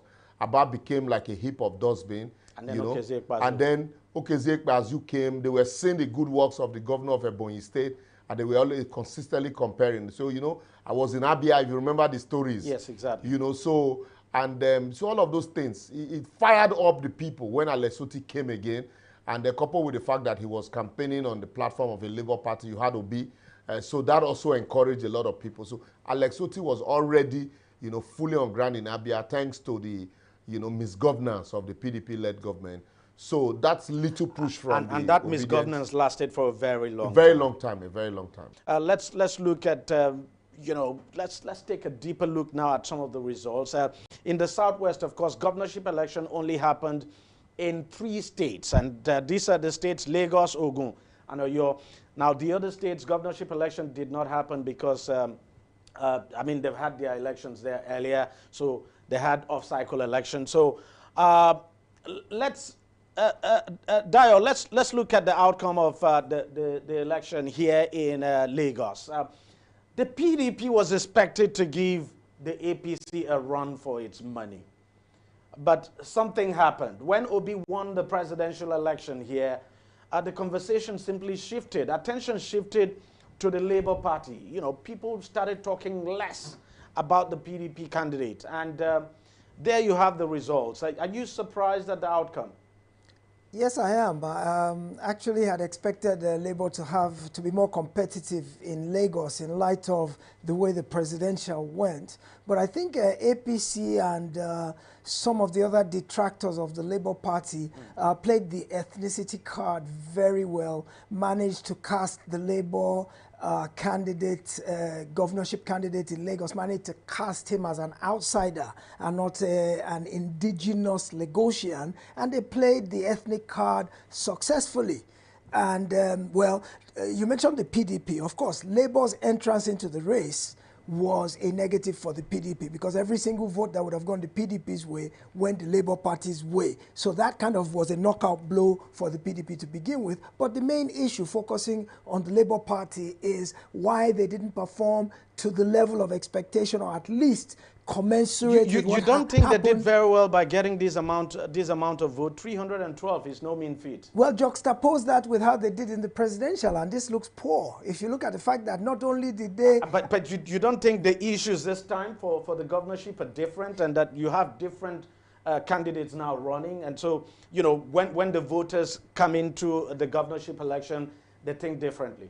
Well, no, because I think the groundswell of support that the Labour Party got, it was kind of an adherence to an ideology. It was a movement. It didn't really seem to have much to do with the individual candidate. It seemed like they were tired of business as usual. They wanted a fresh breath of air. They wanted somebody different. They wanted a new ideology. And that was what played out in the presidential. So even though, yes, Peter Obi was a lightning rod in the presidential, but he represented a wind of change, which we thought would carry over into the governorship. But what I'm saying is that the APC managed to play their cards right in those 3 weeks. They managed to demonize the Labour Party candidate. They managed to dilute the essence of what the Labour Party stood for, and they successfully warded off the challenge at the polls. Libros, do you think this was a case of the APC demonizing the Labour Party candidate and playing the ethnic card, and that's what gave them victory in Lagos? Much more than that, because also, mind you, the Labour candidate had accused the APC of voter suppression, that in areas where they tagged as their stronghold, the stronghold of their supporters, especially also people from the southeastern part of Nigeria, that there were voter suppression, there were violence in these areas, and that so ordinarily that these people would have voted for them. So these are some of the issues that they have raised. And then also, we also saw that during the presidential election, votes, actually for Labour came from these areas. But there are also challenges. Some persons have also said that unlike the presidential election race, there were certain persons that were not happy with the Muslim ticket of the presidential candidate of the APC, but that were comfortable with the governorship candidate of the APC in Lagos. And then, when that ethnic card was played, it was almost like, because also the Labour didn't calculate, it was a very wrong calculation for them also. Immediately after the presidential election, the presumption was that, certain persons gave, the votes. Certain ethnic groups. Ethnic group. And then, all of a sudden... And you got the impression like the Labour Party was trying to appeal to that ethnic group. That ethnic group. So and all of a sudden his mother was brought into Chinedu added to the name and, all of that of the candidate. And so it became a very good weapon for, the APC to demonize, the candidate. And then you saw old women also, some persons that also didn't vote earlier on from the Arewa stock also, certain persons who felt they were not appealed to. And then couple also give it to the governor. He went round almost everywhere. That 1 week extension gave him an opportunity to go around every corner, appeal to everybody that needed to be appealed to. And so you saw a lot of them coming out to say, you know what, this time around we are not going to fold our hands. So if you put the numbers, you see that actually a lot of people, also actually came out. But quickly, if you permit me, Ogun State, because it is the same, same region, what happened, if you look at the two major candidates, the PDP candidate and then the APC candidate, are from the same Remo, So a lot of Remo votes went for, a lot of the Jebu votes went to the PDP candidate because the idea and the impression was that another person from Remo, would get a fresh start, probably 8 years. 8 years. But the Yelwa group, felt, the ADC candidate is a Yelwa, supported by the former governor, but they felt that That's Amosu. Yes, Amosu. And they felt that that candidate might not have the right support. So what they did was to support the incumbent on the belief that all the incumbent will just do 4 years. Yes, after the 4 years of the incumbent, then naturally, he also will support a Yelwa candidate because they've never produced a governor. So that was why you saw the margin, very slim. And then for Oyo, we know what happened in Oyo, how, that alliance, that deal between the APC presidential candidate and the governorship candidate. That was why I think Teslim was the first, to hurriedly congratulate and concede defeat. Concede defeat. Because a lot of people, a lot of people missed the point and, just went, concluded that it was all about performance. Dayo, very briefly, because we just have to go to the next geopolitical zone, but very briefly now. I still want us to talk about Lagos. The PDP candidate, before the presidential election, everyone thought this was going to be a straight fight between the APC and the PDP. I mean, the PDP candidate was very much in the equation, but things changed after the presidential election. Why do you think the PDP candidate performs this badly? Well, remember that he originally started out in the APC, and it was due to some differences of opinion and disgruntlement that he moved to the PDP. And it wasn't very long before the elections that he actually moved. So whether he was able to win the support of No, he did move, because, I mean, this is someone I know very well. I know he started campaigning like 2 years before now. Not in the PDP, though. Not in the PDP. Right. Yes, you are correct, not in the PDP. But even in the PDP, when he left, I mean, this individual campaigned very hard. I dare say even much harder now than the LP candidate. But without a doubt. But what it goes to show is that campaigning is not the only thing that wins you elections. There's a whole lot more to winning elections. For example, the incumbent ran on his record. That gave him some momentum. Then the person who came second ran on this whole groundswell of NSAS, the youth, the obedient factor. He ran on that notion of youth, change, breath of fresh air. What exactly did the PDP candidate have to offer that was any different? First of all, it's from the same stock of people we've seen in Lagos for the last 24 years. He really didn't have anything different to offer from what was already on the table. Do you share that sentiment, Libros? Very quickly. If you remember, over time, the southeastern part of Nigeria had consistently, followed PDP from 1999 till date. And if you look at some areas where even voter suppressions, were occasioned, the PDP had always, these are their stronghold. Gbadebo also, mind you, came from the PDP. So that is splitting the votes of the PDP. And then there was in-house fighting in the PDP at the center. But the George also, who was also fingered as, one of the strong supporters of Gbadebo, was in PDP. He remained in PDP in Lagos. These are people. But he later moved to Labour. He later went to back the Labour yes, Party. He was in PDP, but was backing the Labour candidate because these are people you expect ordinarily over time consistently had been the mobilizers of the PDP.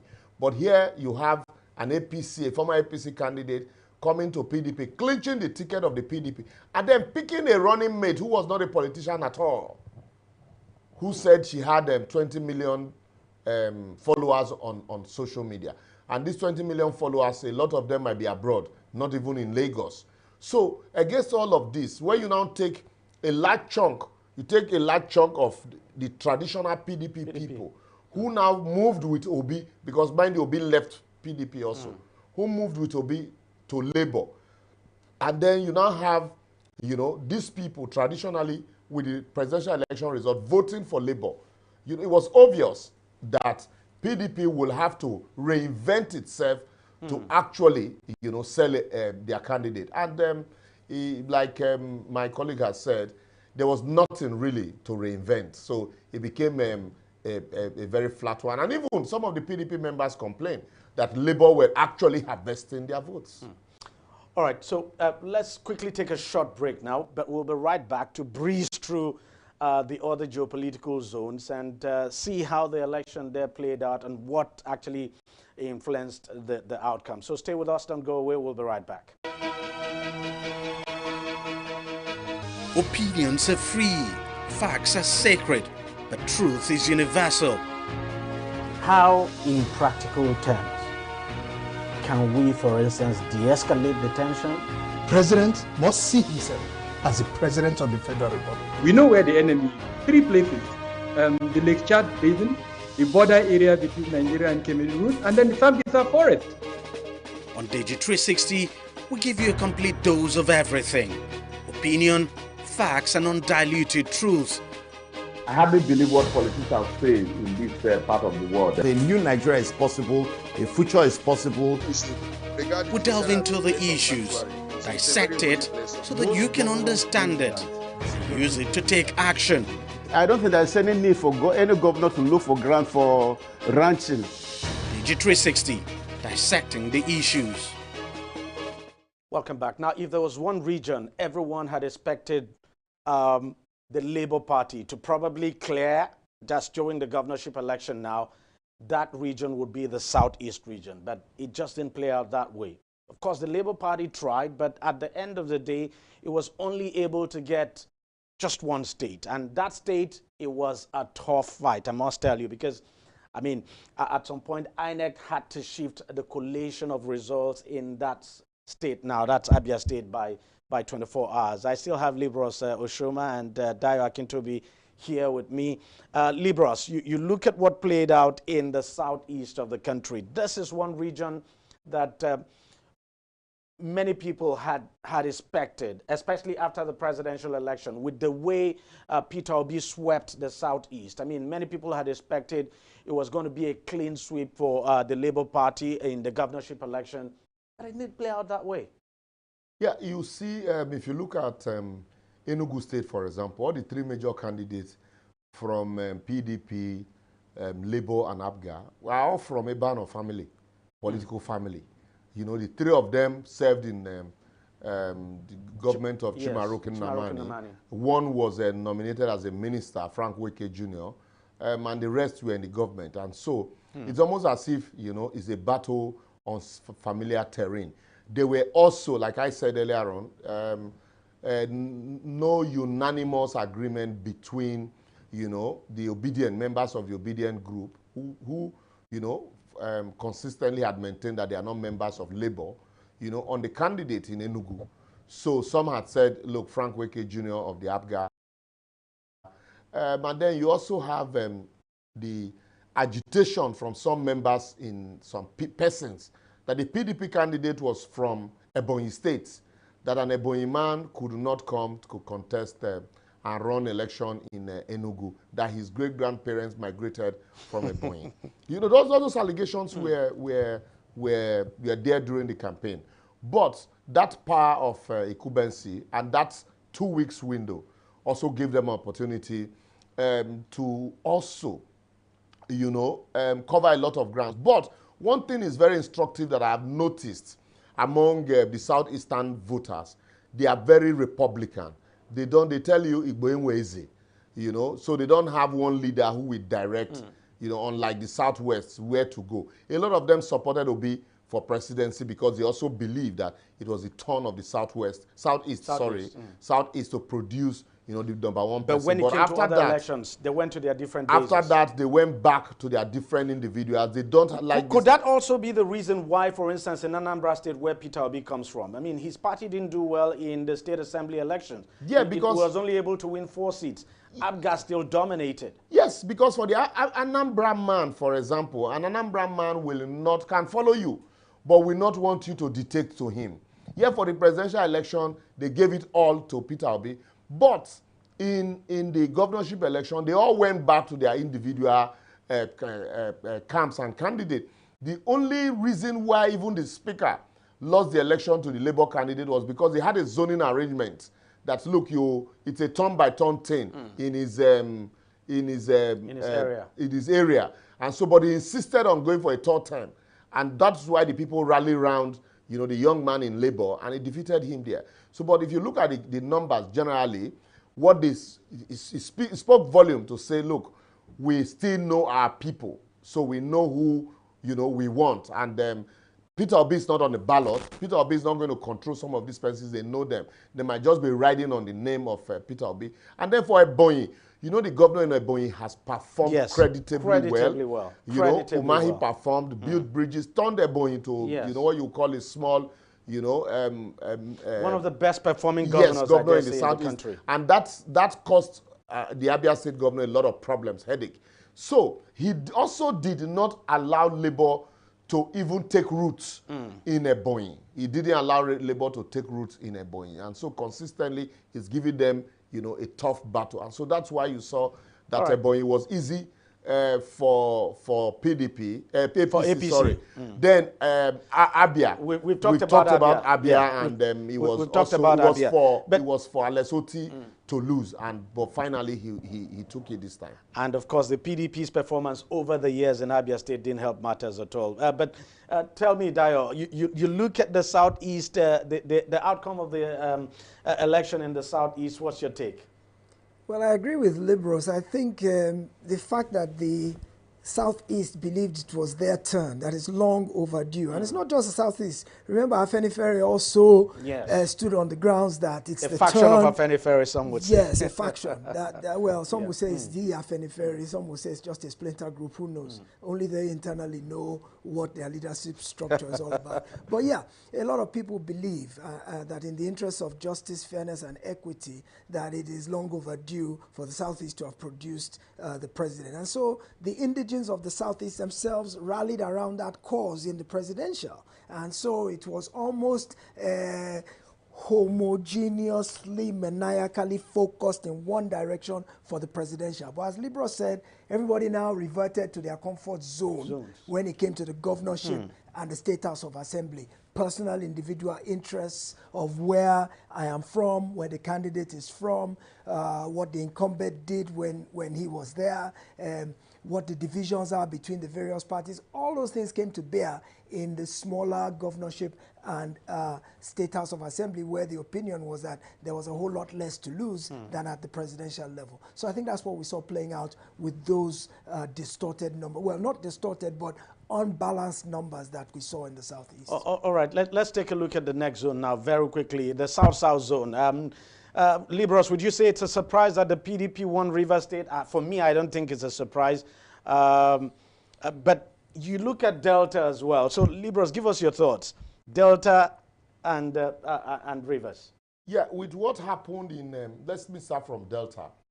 With what happened in the governorship, presidential election in Delta, where the Labour candidate, made a very strong presence, and that 1 week extension, we always talk about the 1 week extension. The PDP was demoralized. And the Labour Party was a no-show in Delta. Look at the amount of votes it got there. The PDP was demoralized. It was as if the Labour Party candidate, Pella, it was as if it was sponsored. Because you find out that for the governorship election, you would expect him to ride on the popularity of the obedient movement and the Labour candidate, presidential candidate.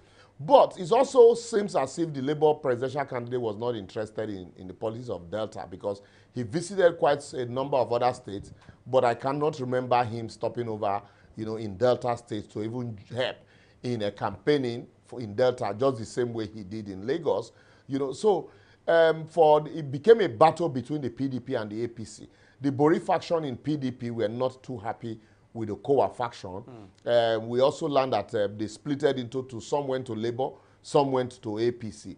Omo Agege banked on the fact that he was going to get, the vote from the Central. But what the result has shown is that Ogboru, who had consistently, been on the ballot and a candidate for that election since, I think, 2003. Ogboru was candidate of APGA in this election. So, but he didn't make any show. Yes, it was as if Ogboru, when Ogboru was on the ballot, he took more shine, And then another thing is that the two candidates of the PDP, the two major candidates, Sheriff Oboroweri and Omo Agege, are from the same Urobo, So it was like, the Urobos will have to share votes, and you saw it in Omo Agege's numbers. But for the Ishekiris and the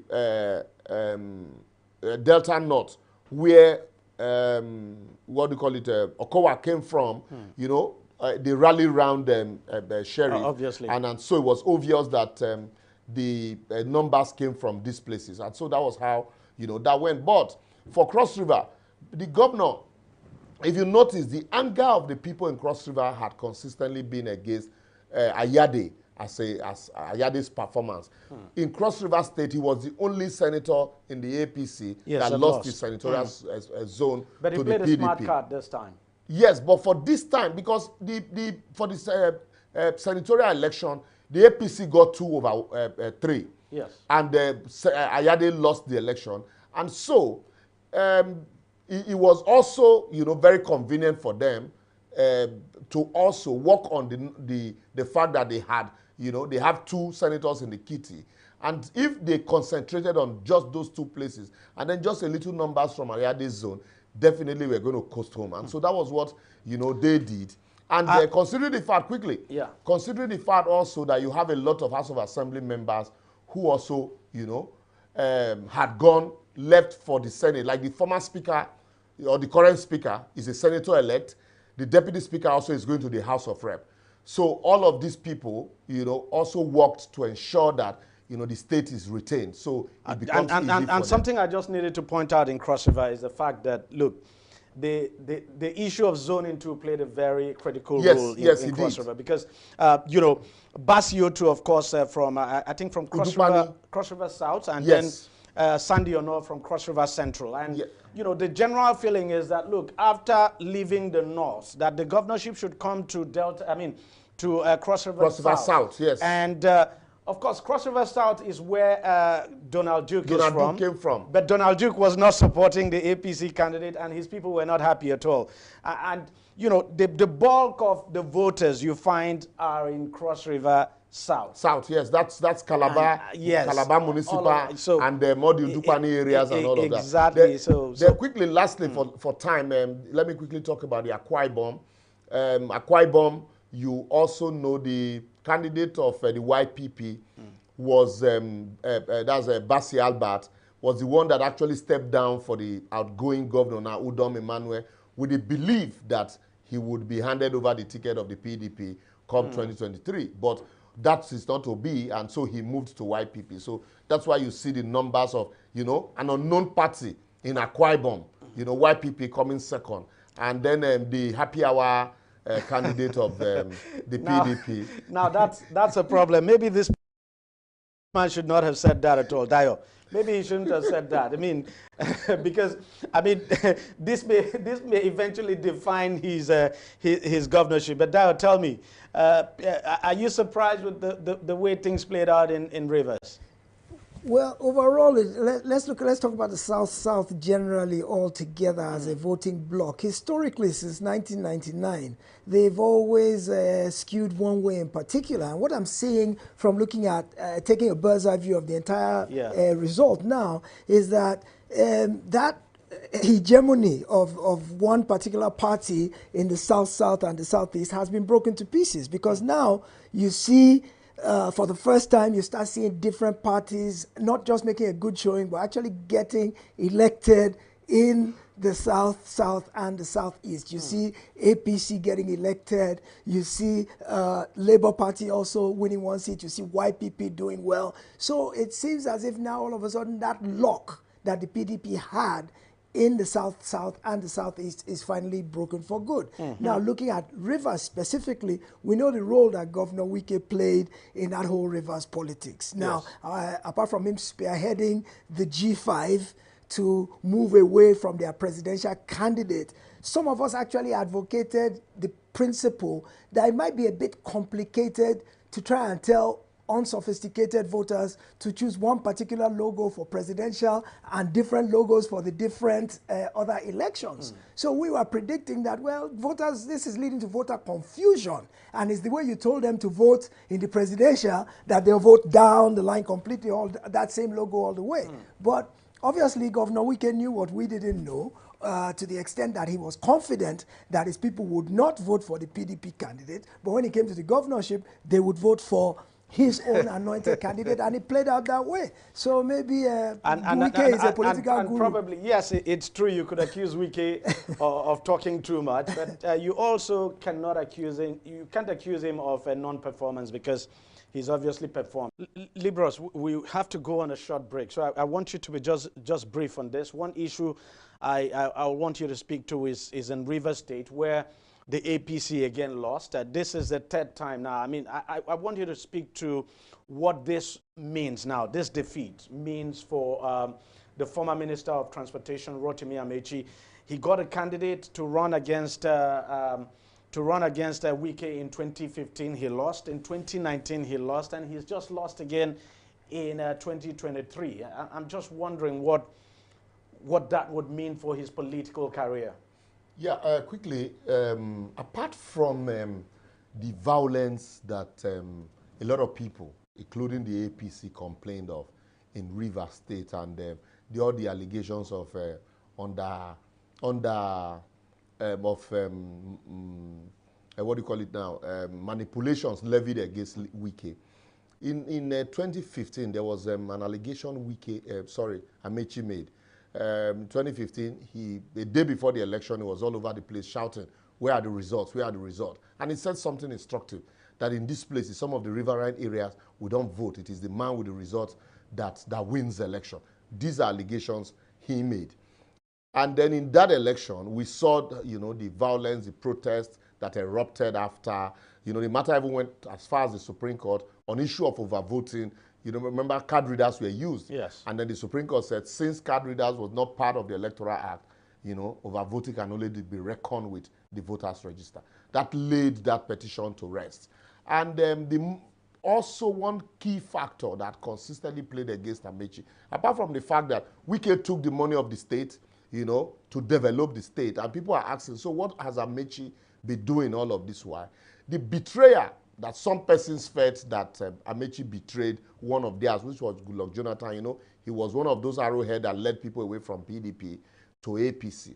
So that also had consistently been one of the reasons some persons will never forgive him. And the fact that he left to Abuja and abandoned some of his political children. You remember Dr. Chidi Lloyd was one of those who followed him, you know, who was almost killed in that Evans BP crisis. But eventually he went back to Wike, and so many other persons like that. So Amechi, before the election, you didn't see Amechi strongly out in the, you know, in the rain, in the sun, campaigning for the candidate of Tonyeko. It was almost as if Tonyeko was abandoned, or even by Amechi.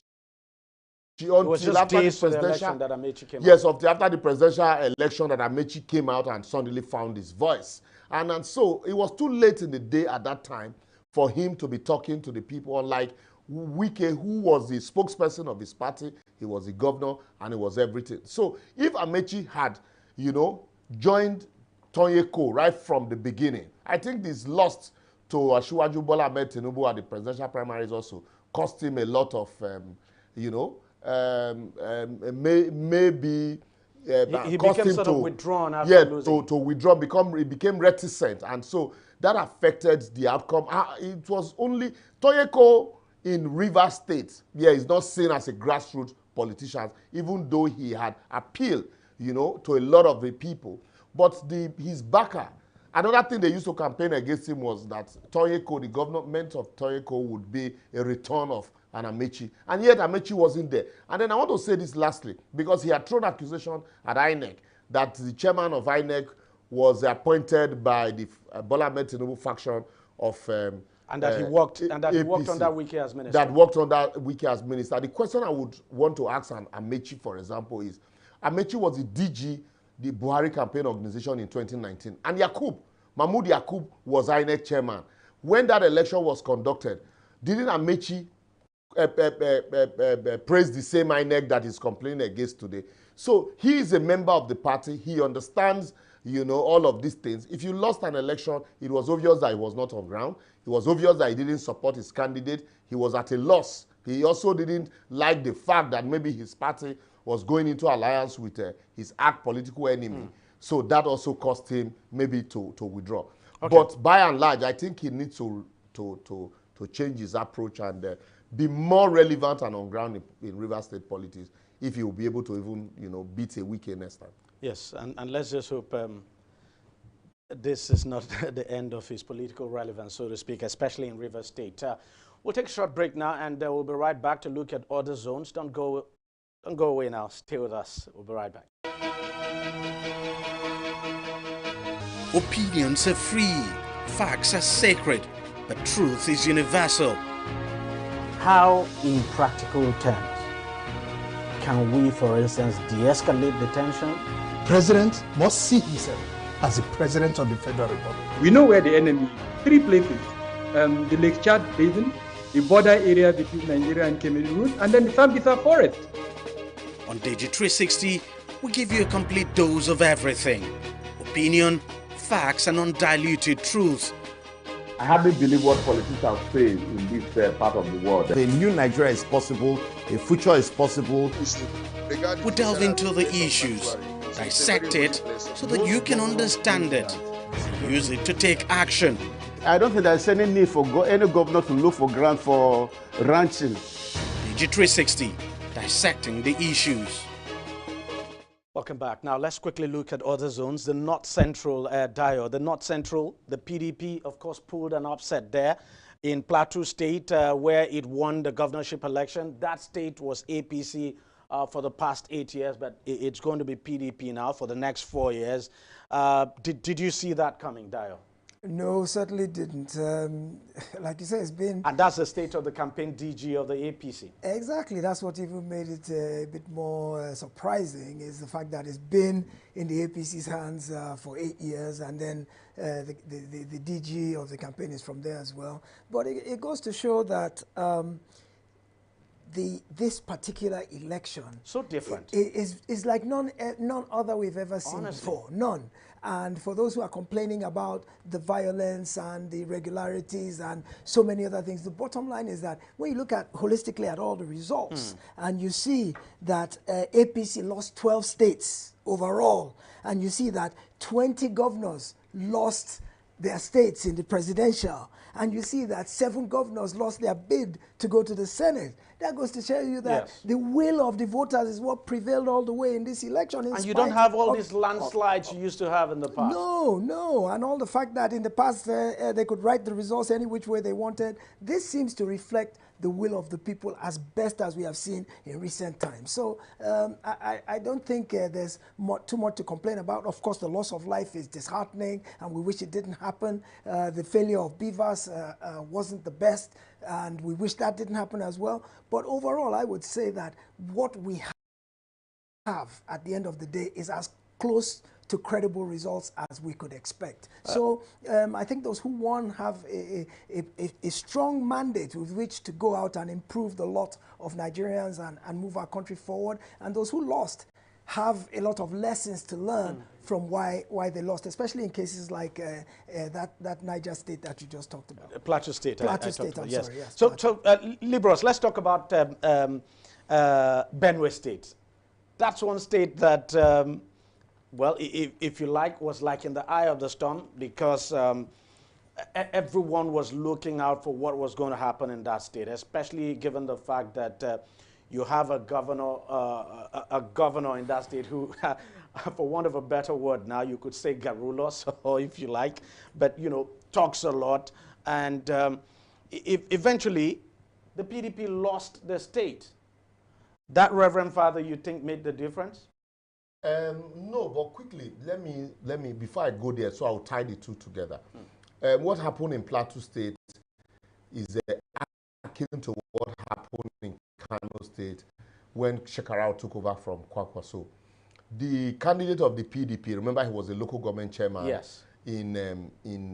under the previous administration, and when Lalong, the current governor, Dalong, came along, he sacked them even though they were 1 year to the expiration of their tenure. And they, you know, despite all plea, despite court granting orders, the governor insisted that, you know, he was going to have his way. So he became the voice of his colleagues, you know, and consistently worked his way to the heart of the people. And with what we saw, you know, the Plateau, you know, consistent crisis, and with what we saw in the presidential election, it was obvious that Plateau was, you know, for the taking if not careful, if the APC was not careful. And so that was what played out in Plateau. We saw it in something I want you to also talk about. You remember in Plateau State, the APC, I mean, the Labour Party did very well in the presidential election.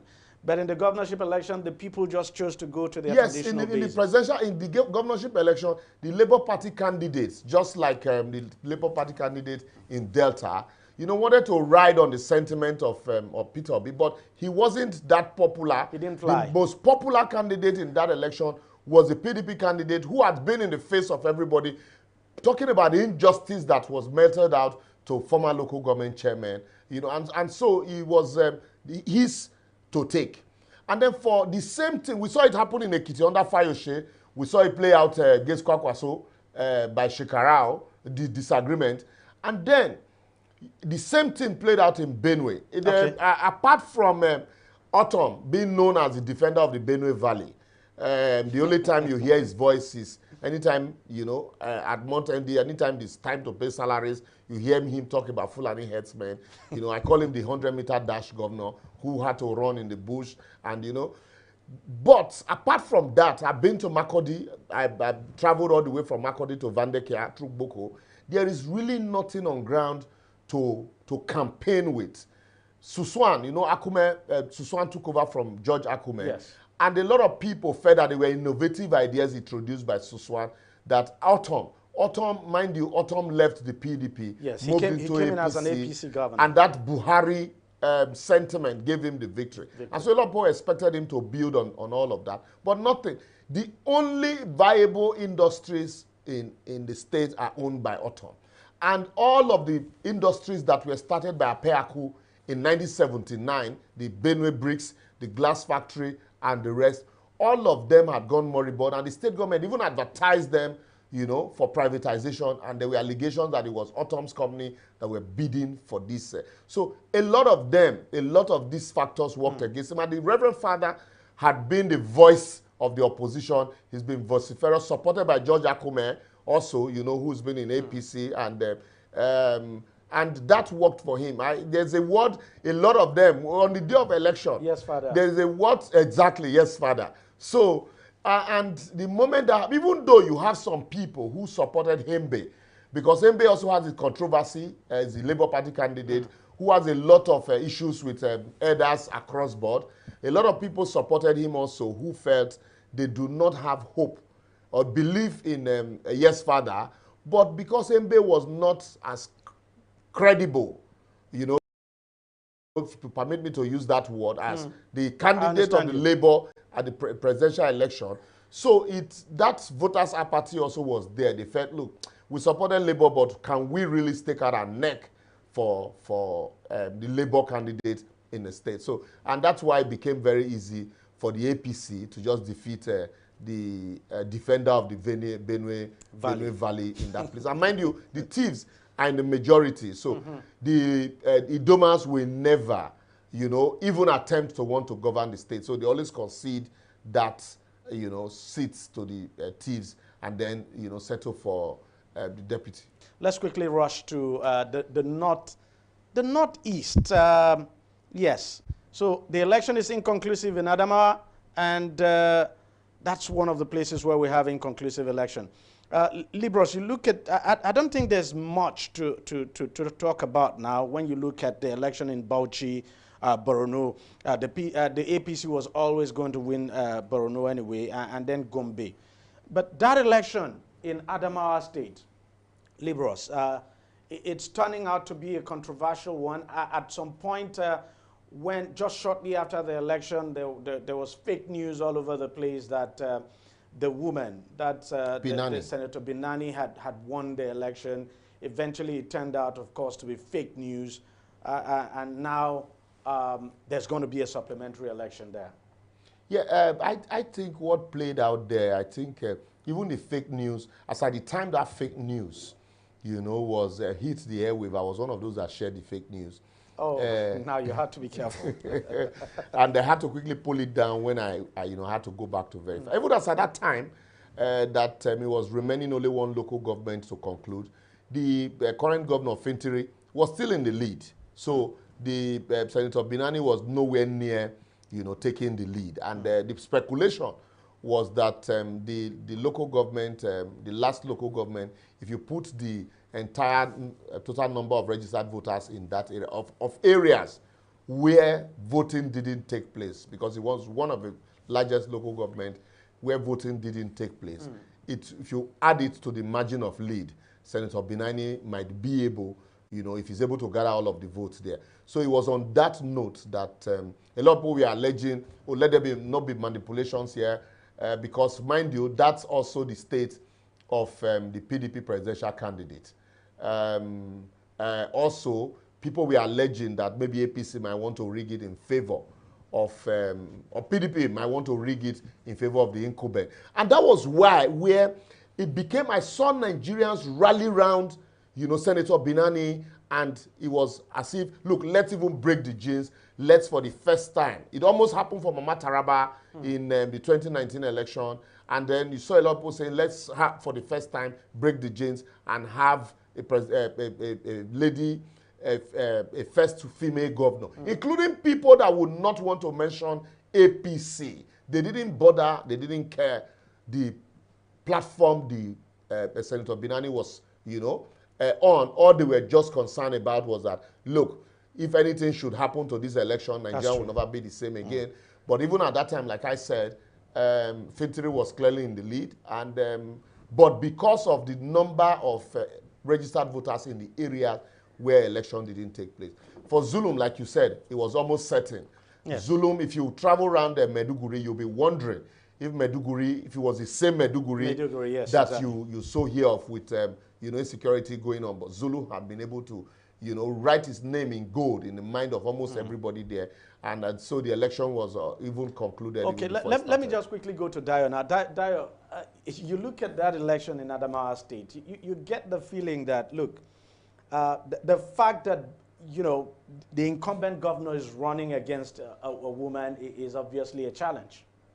Without a doubt. I mean, the underdog is always the favored, and also the fact that the opponent is a minority or considered a minority, especially from a gender that has never had an opportunity to hold the helms of power at the governorship level before. I think we've become cosmopolitan enough to where we're beginning to recognize that we are no longer in a strength economy. We're now in a knowledge economy where it's not how physically strong you are, but how knowledgeable you are. It's not about, it's more about what you know and what you can do. And women are as competent, if not more competent than men. I think that created a groundswell of support for this lady, especially when you look at the fact that Adamawa is in the north, which is predominantly a patriarchal society, which you're means very correct. it's male dominant. Yes. Yes, and the fact that a That's woman can even dare to aspire to higher office, and not just dare, but also now be able to galvanize the kind of support. I think that changed the odds there and made it begin to look like she actually had a chance to break this glass ceiling that has been in place throughout our history, and why so many people are favoring her candidacy. We'll see how it plays out, because the margin is very, very close, and as Libros correctly said, by the time they do by the time they rerun the election in the places where votes were cancelled, it could possibly alter the way the vote is now, with the current governor leading by a slim margin. The number of outstanding votes that were cancelled is enough to obliterate that margin between the first and second. So we'll wait to see how the supplementary election plays out. But the bottom line is, I think the whole experience has deepened our democracy. It is progress for our democracy. The fact that we have a woman contending for governorship and is a heartbeat away from actually getting there. The fact that we have a Catholic reverend, a Catholic priest in a predominantly Muslim state actually winning an election. Benue is actually not a predominantly Muslim state. I checked it too. I checked the percentages on Google. Oh, really? Yes, I went, before I made that claim, I went to actually look, and I put it in Google that what is the predominant religion in Benue? Google is wrong. I doubt it, because I think the dominant religion. Yes, Google is not infallible. They are predominantly Catholics. Catholics, yes, exactly. Okay, all right. So they're I thought as much, which was what led me to check. Christians, and that's the reason why. You look at the governors of that state over time; they've always been Christians. This is the second time they are having a referendum for a governor. Yes, it's the second time. Yes, and we just wait to see. But it's beginning to look like Nigeria's next or Nigeria's first female governor, elected female governor now, would come from the north. Even if Binani doesn't get it, because of course it's going to be very tough, I must admit, from my experience of covering election, especially supplementary election, when someone has established a lead, it's always very difficult to obliterate that lead now and take over. But this might just be different. We'll wait and see. But let's quickly talk about now. Let's leave the northeast. Let's talk about the northwest. One state I want us to talk about that I found very interesting would be Kaduna State. Now, where is it? Kaduna State, yes.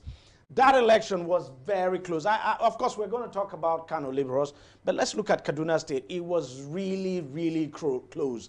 I monitored that election, and when the results were coming out, the results were very, very tight. It was a tight race.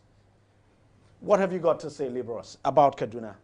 You see, Kaduna, for example, you have had the consistent struggle between, the minority and the majority. Kaduna South, Southern Zaria crisis and the rest. And so, when the presidential election, there were also allegations that some of the Christians in Kaduna South were campaigning for the PDP candidate instead of the Labour Party candidate. And even though you saw Labour Party... And is that not true? The result would appear to justify that, because the Labour Party did very badly in Kaduna State, unlike the result it got during the presidential election. Yes, so when it came to the presidential election, they did, a lot of them, Labour Party campaigned for, you know, so you saw Labour make inroads into Kaduna the way they made a lot of inroad into Jos because of the fear of the minority in Kaduna State. That's during the presidential election? Yes, during the presidential. But overall, the PDP, you know, took over, you know, won most of the seats in that presidential election. Yes. But Uba Sani, the APC presidential governorship candidate, you know, has serious backing from the governor. And also, you will give it to him that he had worked in the state. He's tried, you know, his best. But yes, the fact that PDP, you know, consistently had, you know, Kano is close to Kaduna State, and the PDP also, in that area, Kaduna is seen like the political headquarters of the North. You know, so some of the strong men of PDP in the North who believed it is still their turn to rule, it is still their turn to govern Nigeria, you know, would want to see Kaduna as a platform to show strength. If they're able to retain Kaduna, then they can probably rebound back from there, you know. So that's, it now became, let's push Labour aside, let us actually close ranks in PDP. And that's why you saw the heated, you know, as the result were coming, it was neck to neck, until, you know, the APC candidate, Uba Sani, breast the tape. And also some of the persons, like Ahmed Sani, yes, the Senator Ahmed Sani, also had been in the trenches with Uba Sani for a long time. Mind you, remember he replaced Ahmed Sani in the Senate. So all of these factors also contributed to the fact that...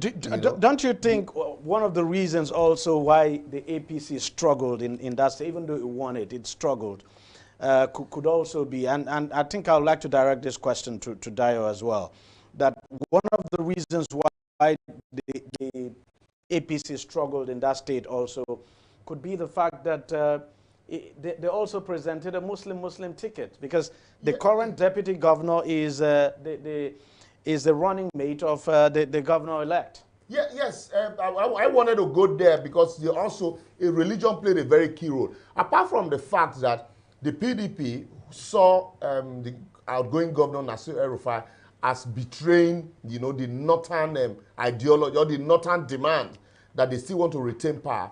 You know, Nasir El-Rufai in his second term toyed with the idea of a Muslim ticket. You know, he succeeded with it. And with the factor, the Muslim ticket of the presidential candidate of the APC becoming a key factor, he didn't look at all of that. He still wanted to push with the idea. And that, you know, also made a lot of people, you know, rather than, you know, split the vote of the PDP with Labour, moved from Labour massively into PDP, and would want to also make a representation, you know, in the state. And that's why, you know, the APC had a battle on their hand. And if not for, you know, the grace of the same Nasir El-Rufai, that state would have gone to PDP easily. Dio, what do you think? Yes. Because Uba Sani is a running mate, is the current deputy governor of the state. Of course, she's from Kaduna South. Unfortunately, this time, it would appear the people of Kaduna South didn't, you know, for them, the idea that she's from Kaduna South didn't count. For them, what counts the most would appear to be her religion. Well, you see, it's interesting because on the one hand, in some cases we are saying... So how does one identify? It's a problem. Yeah, because in some cases we are saying, well, religion didn't matter and it was the ability that people voted for. In this case, we are not saying, well, Muslim ticket made a difference. In the presidential, the Muslim didn't sit well with some people to where it alienated them. But in some governorship elections is what has made the difference. I also don't think we can discount the El Rufai factor, though. Yes, because, that's true. Yeah, I think he played a major role. Especially remember that he came out very early in support of the presidential candidate. He stood very strong and even locked horns with the federal government and the CBN. He was the first one to come out with that allegation that the whole Naira redesign policy was targeted at their party's presidential candidate. So the fact that he stood so strongly behind his candidate, I think, also played a major role in helping that one crest the finish tape ahead of the competition. Of the competition. Yes. And if you ask me, look, the governors actually can make the difference in this country. If the governors all pull their weight and they deliver, this country will become a far, far better place. Far, far better place. This idea of waiting on the federal government or concentrating on the federal government to do everything, it just doesn't make sense at all.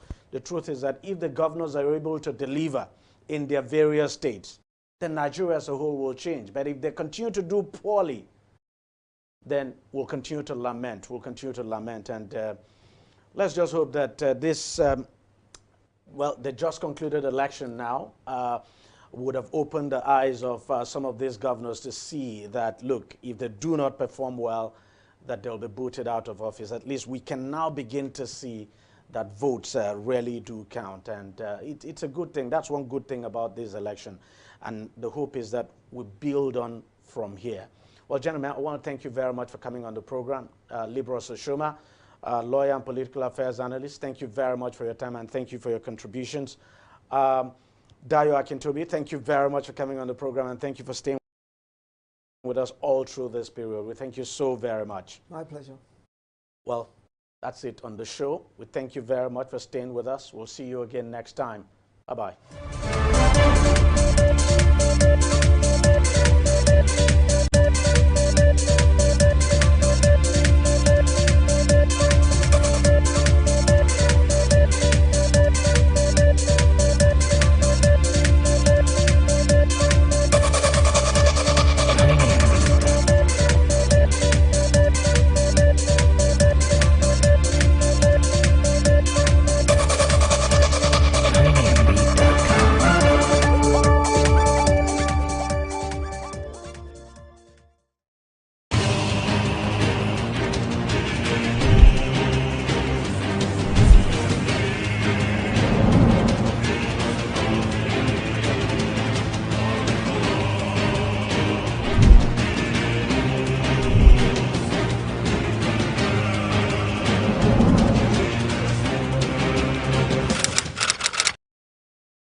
Hello and welcome to another edition of Ecosphere. I am Mary Kanu. Pollution is a major problem across cities in the world. You know, some of the world's biggest cities deal with pollution, and it's in fact on the environment and health of residents. Now, Lagos State, the largest city in West Africa and the 21st largest city in the world, is no exception. And the resulting effect is the suffocating mix of air pollution, single-use plastic pollution and solid waste in the city's streets, causing respiratory problems, floodings and other illnesses among the locals. Now, it is estimated that at least 30,000 people die every year in Lagos due to pollution. Now, on this edition of the program, we'll be taking a look at ways to solve the problem of pollution and improper disposal of waste in Lagos State. Waste-littered streets, open defecation, air pollution and the likes are what residents of the commercial nerve center of Nigeria are faced with on a daily basis. In Lagos, environmental pollution is the order of the day. residents deal with different forms of pollution in the city's streets, leaving many with respiratory illnesses. Having lived for many years in this area, the Itire-Surulere local government area of Lagos State, some of the residents say they strongly believe the state government does not care about their living conditions. This area now have been dirty for so years. When I was in small self, I was seeing all this kind of thing, talk less of now that I've already been gotten hold. And still yet, the area is still like this. You understand? And I want government to come and do here so that it will be okay. So that water will not be flowed everywhere. And why? Even last month self, a kid fell inside this water, this canal self last month, when there was rainy season then. And we do have power to bring it out. In 2021, the Lagos State Governor Babajide Sanwo-Olu said his administration has spent over 2 billion naira on the rehabilitation of dump sites across the state, while another 1 billion naira is being invested to provide the necessary infrastructure for waste management. If these projects have been carried out, residents are yet to witness the results or see an improvement in waste management. You see all these diseases coming. Now, we're seeing recurrent cases of Lassa fever. Lagos is not spared. Of course, the rats go there, eat, pick jams, transfer to people, and then the same thing now we're having monkeypox. So in reality, if we deal with the challenges of waste alone, I am sure that our health system will be good. Our health itself will be good. Now, when you now get to the waterways, plastic floating, dead animals floating, dead human being floating, microplastic dropping into the water, fish swallowing them, we eating the fish. It's a scandal. It's honestly a scandal. I think the more we put attention to the challenges of the environment and how waste is handled in this part of the world, the better for us. A mega city, 25 million people, still counting, and we cannot get waste right, waste disposal right. We're not ready. The drainage system in Lagos is very bad. We've seen cases where vehicles, humans, and other materials worth billions of naira have been lost or damaged due to drainage. This is one of the things that we are decrying in Lagos. Unfortunately, when this drainage, when this flood water make contact with feces that have been deposited as a result of open defecation, these feces make their way into water bodies, open water bodies like wells, where Lagosians get their drinking water from. Lagosians end up consuming water that has been contaminated with human fecal matter, sometimes fecal matter from animal dungs and all other contaminants. They end up being consumed by humans, and of course these humans come down with several waterborne diseases. Unfortunately, we end up having cases of diarrhea, cases of cholera, hepatitis A and E, and many other food and waterborne diseases. I've practically seen cases where people also have their food stuff, their fruits and other things they sell, edible commodities, fall into gutters, fall into flood water, and they still pick it up and sell it to Lagosians. These are some of the things that are causing the myriads of diseases that we see in Lagos year in, year out. Have you wondered why Lagos is the epicenter of disease infection across the length and breadth of Nigeria? It's because of the poor drainage and the poor disposal of waste. Unfortunately, these are the things that we are experiencing in Lagos. This must stop, and for this to stop, we must improve our sewage disposal, we must improve the disposal of waste materials, and we must limit air pollution as much as possible. Environmental pollution is not the only challenge residents face as a result of improper waste disposal. The arising issue of climate change, a resulting effect of human activities, has upset the balance of nature.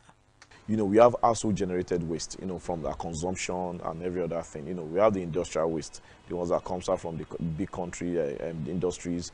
Then we also have the clinical waste, that's the one from hospitals and from clinics, which are very, very sensitive. So the way we handle them, there's a protocol in terms of the way we handle them. Their disposal, where we dispose them, how we dispose them, who disposes them. You know, it has its own protocol. Then also we have the other agricultural waste, the ones that comes from animals and others. Now, this waste, how we manage them is very important, because if we do not manage them well, they come back to affect us as humans and all living things that actually live within the environment, both humans and plants, if the waste are not well managed. So obviously, when waste find their ways into places where they shouldn't, like the drainage, like the drains, the drainage lines, of course they block the drainage, and whenever rain comes, of course we have flooding. And you know, in flooding there are different types of flooding. So the one that waste usually creates is the flash flooding. Okay, when the drains are blocked, when waters cannot flow well, so of course the water comes back on the streets and they come back to meet us in our homes, and then we have a flooding which affects people. Our recycling activities is still very poor, because there are a lot of opportunities that comes in if you have a good waste management system. But we are still moving. We are not moving, we are actually still crawling. You know, we have not actually started, okay? So a lot of this plastic waste, they are not well disposed. They are not disposed of properly, and they find their way into the drains. Some even find their way into the waters, that life in waters is not even safe anymore. We have had situations where waste was ashore, and when they open up this waste, they see a lot of plastic waste in there, right? So at the same time, within the community, these plastic waste find themselves in all the drainage. I can tell you, in Lagos State today, anywhere you find yourself, just open up the drains. Just open up the drainage system if it's covered. If it's not covered, it's obvious there, you know. And you see a situation where when rain falls, a particular line of the drainage system, you see that waters are not flowing along that line because it's blocked. Okay, people even have this habit of constructing this metal to block this waste from coming into their own part of the road. And so this waters comes onto the road and we have a flooding. So they are a major cost, especially the plastic waste. Well, we'll take a break here, but when we return, the program will continue. Do stay with us.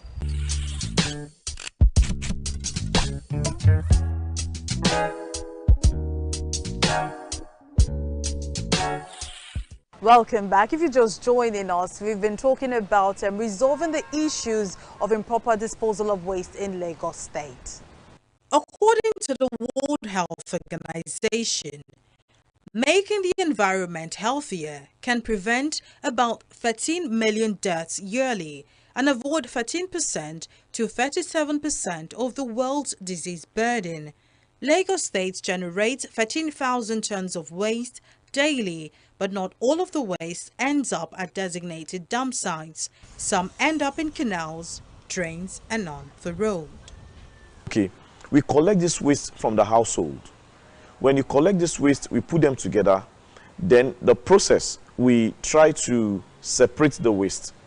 Okay, ordinary, that's how it should be. You separate the waste. Okay, that because there are some of the waste that are recyclable, all right? So you separate them, while the other ones that will be going for total disposal will be the ones that will find themselves their way to the dump sites.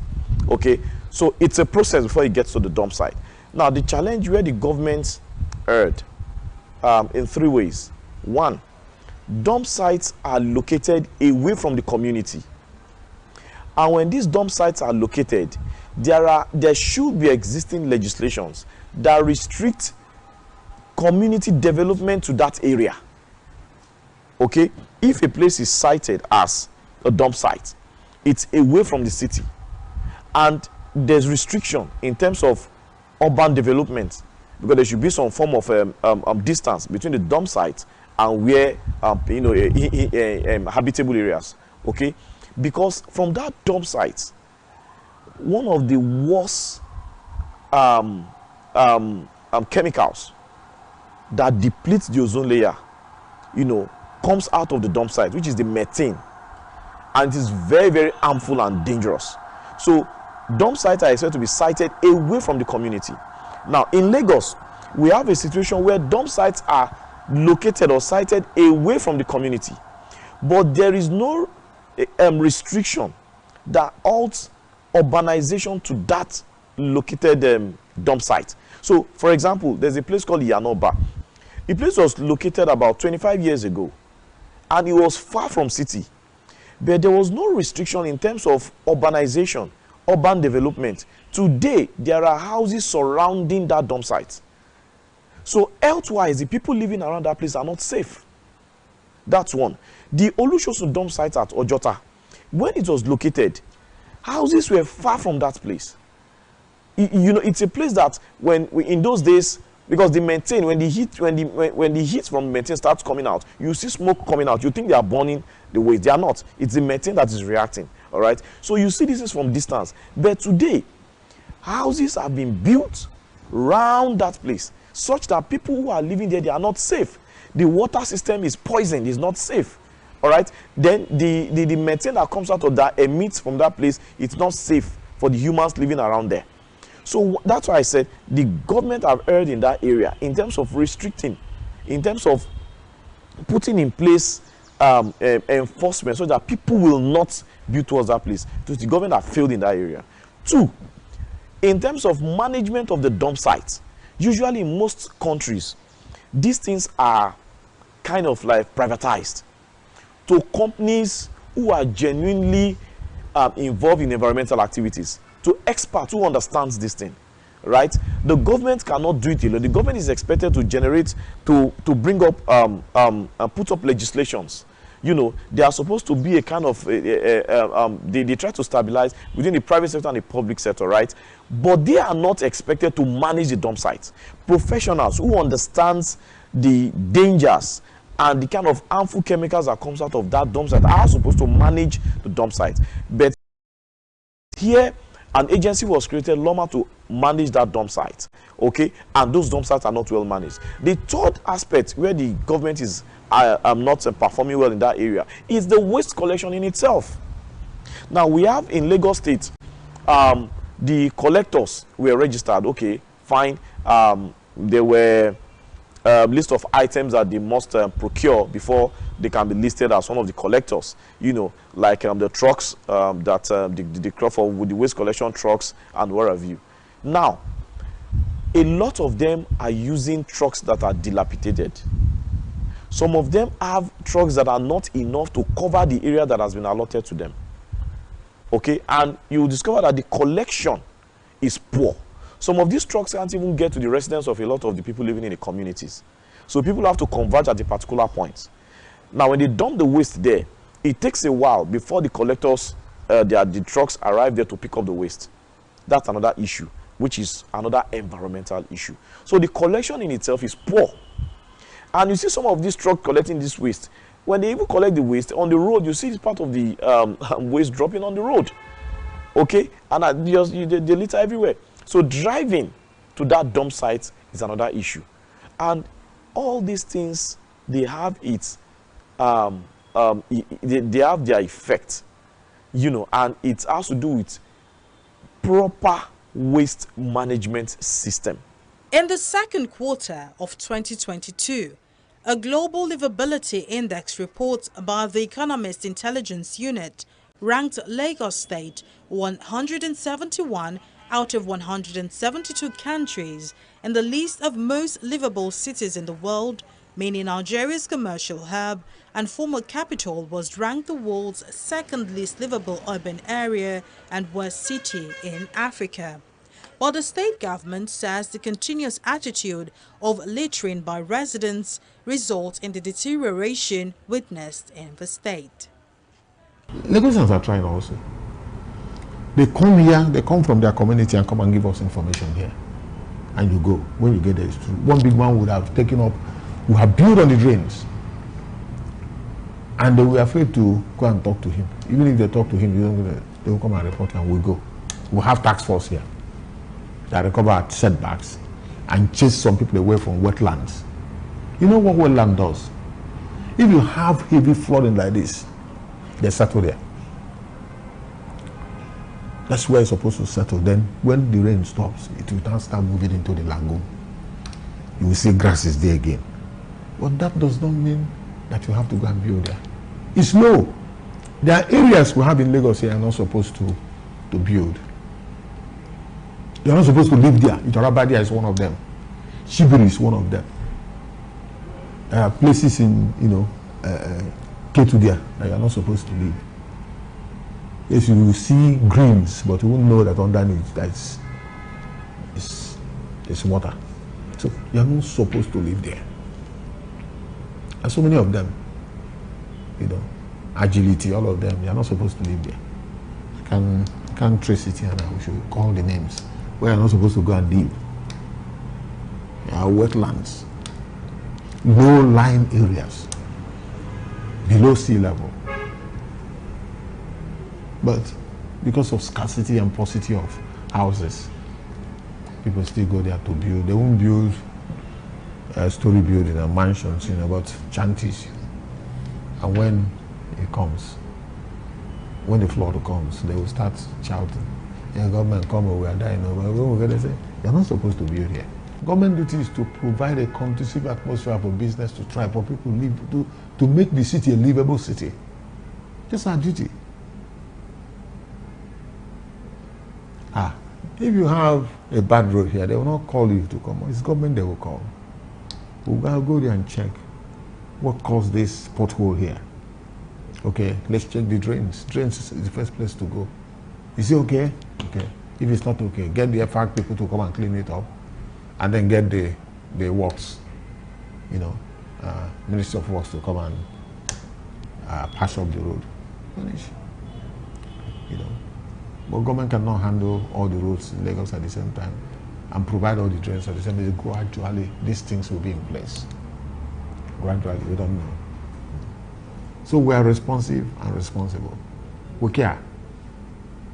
Government is established to serve the people. You are serving the people. You are not serving yourself. That's what we do. Well, that's how much we can take on this edition of the program. Many thanks for staying with us. I am Mary Kanu. Bye-bye.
A very good morning to you, Nigeria. Welcome to another edition of What's Your Take? My name is Dayo Akintobi, and I'll be taking you through the major stories that made the headlines last week.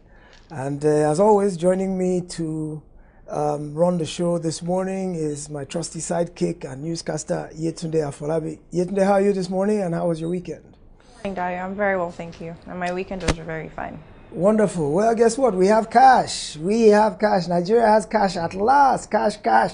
Yes, over the weekend, the banks opened Saturday and Sunday, and they were dispensing money at the counter and dispensing money from the ATM. The queues are disappearing slowly, and relief is here at long last. Yetunde, how do you feel about that? It's a relief, but these 2 months, is it 2 months? Yes, 2 months. Felt like 5 years. Yes, indeed. I never knew we would come back to normalcy. normal. To normalcy.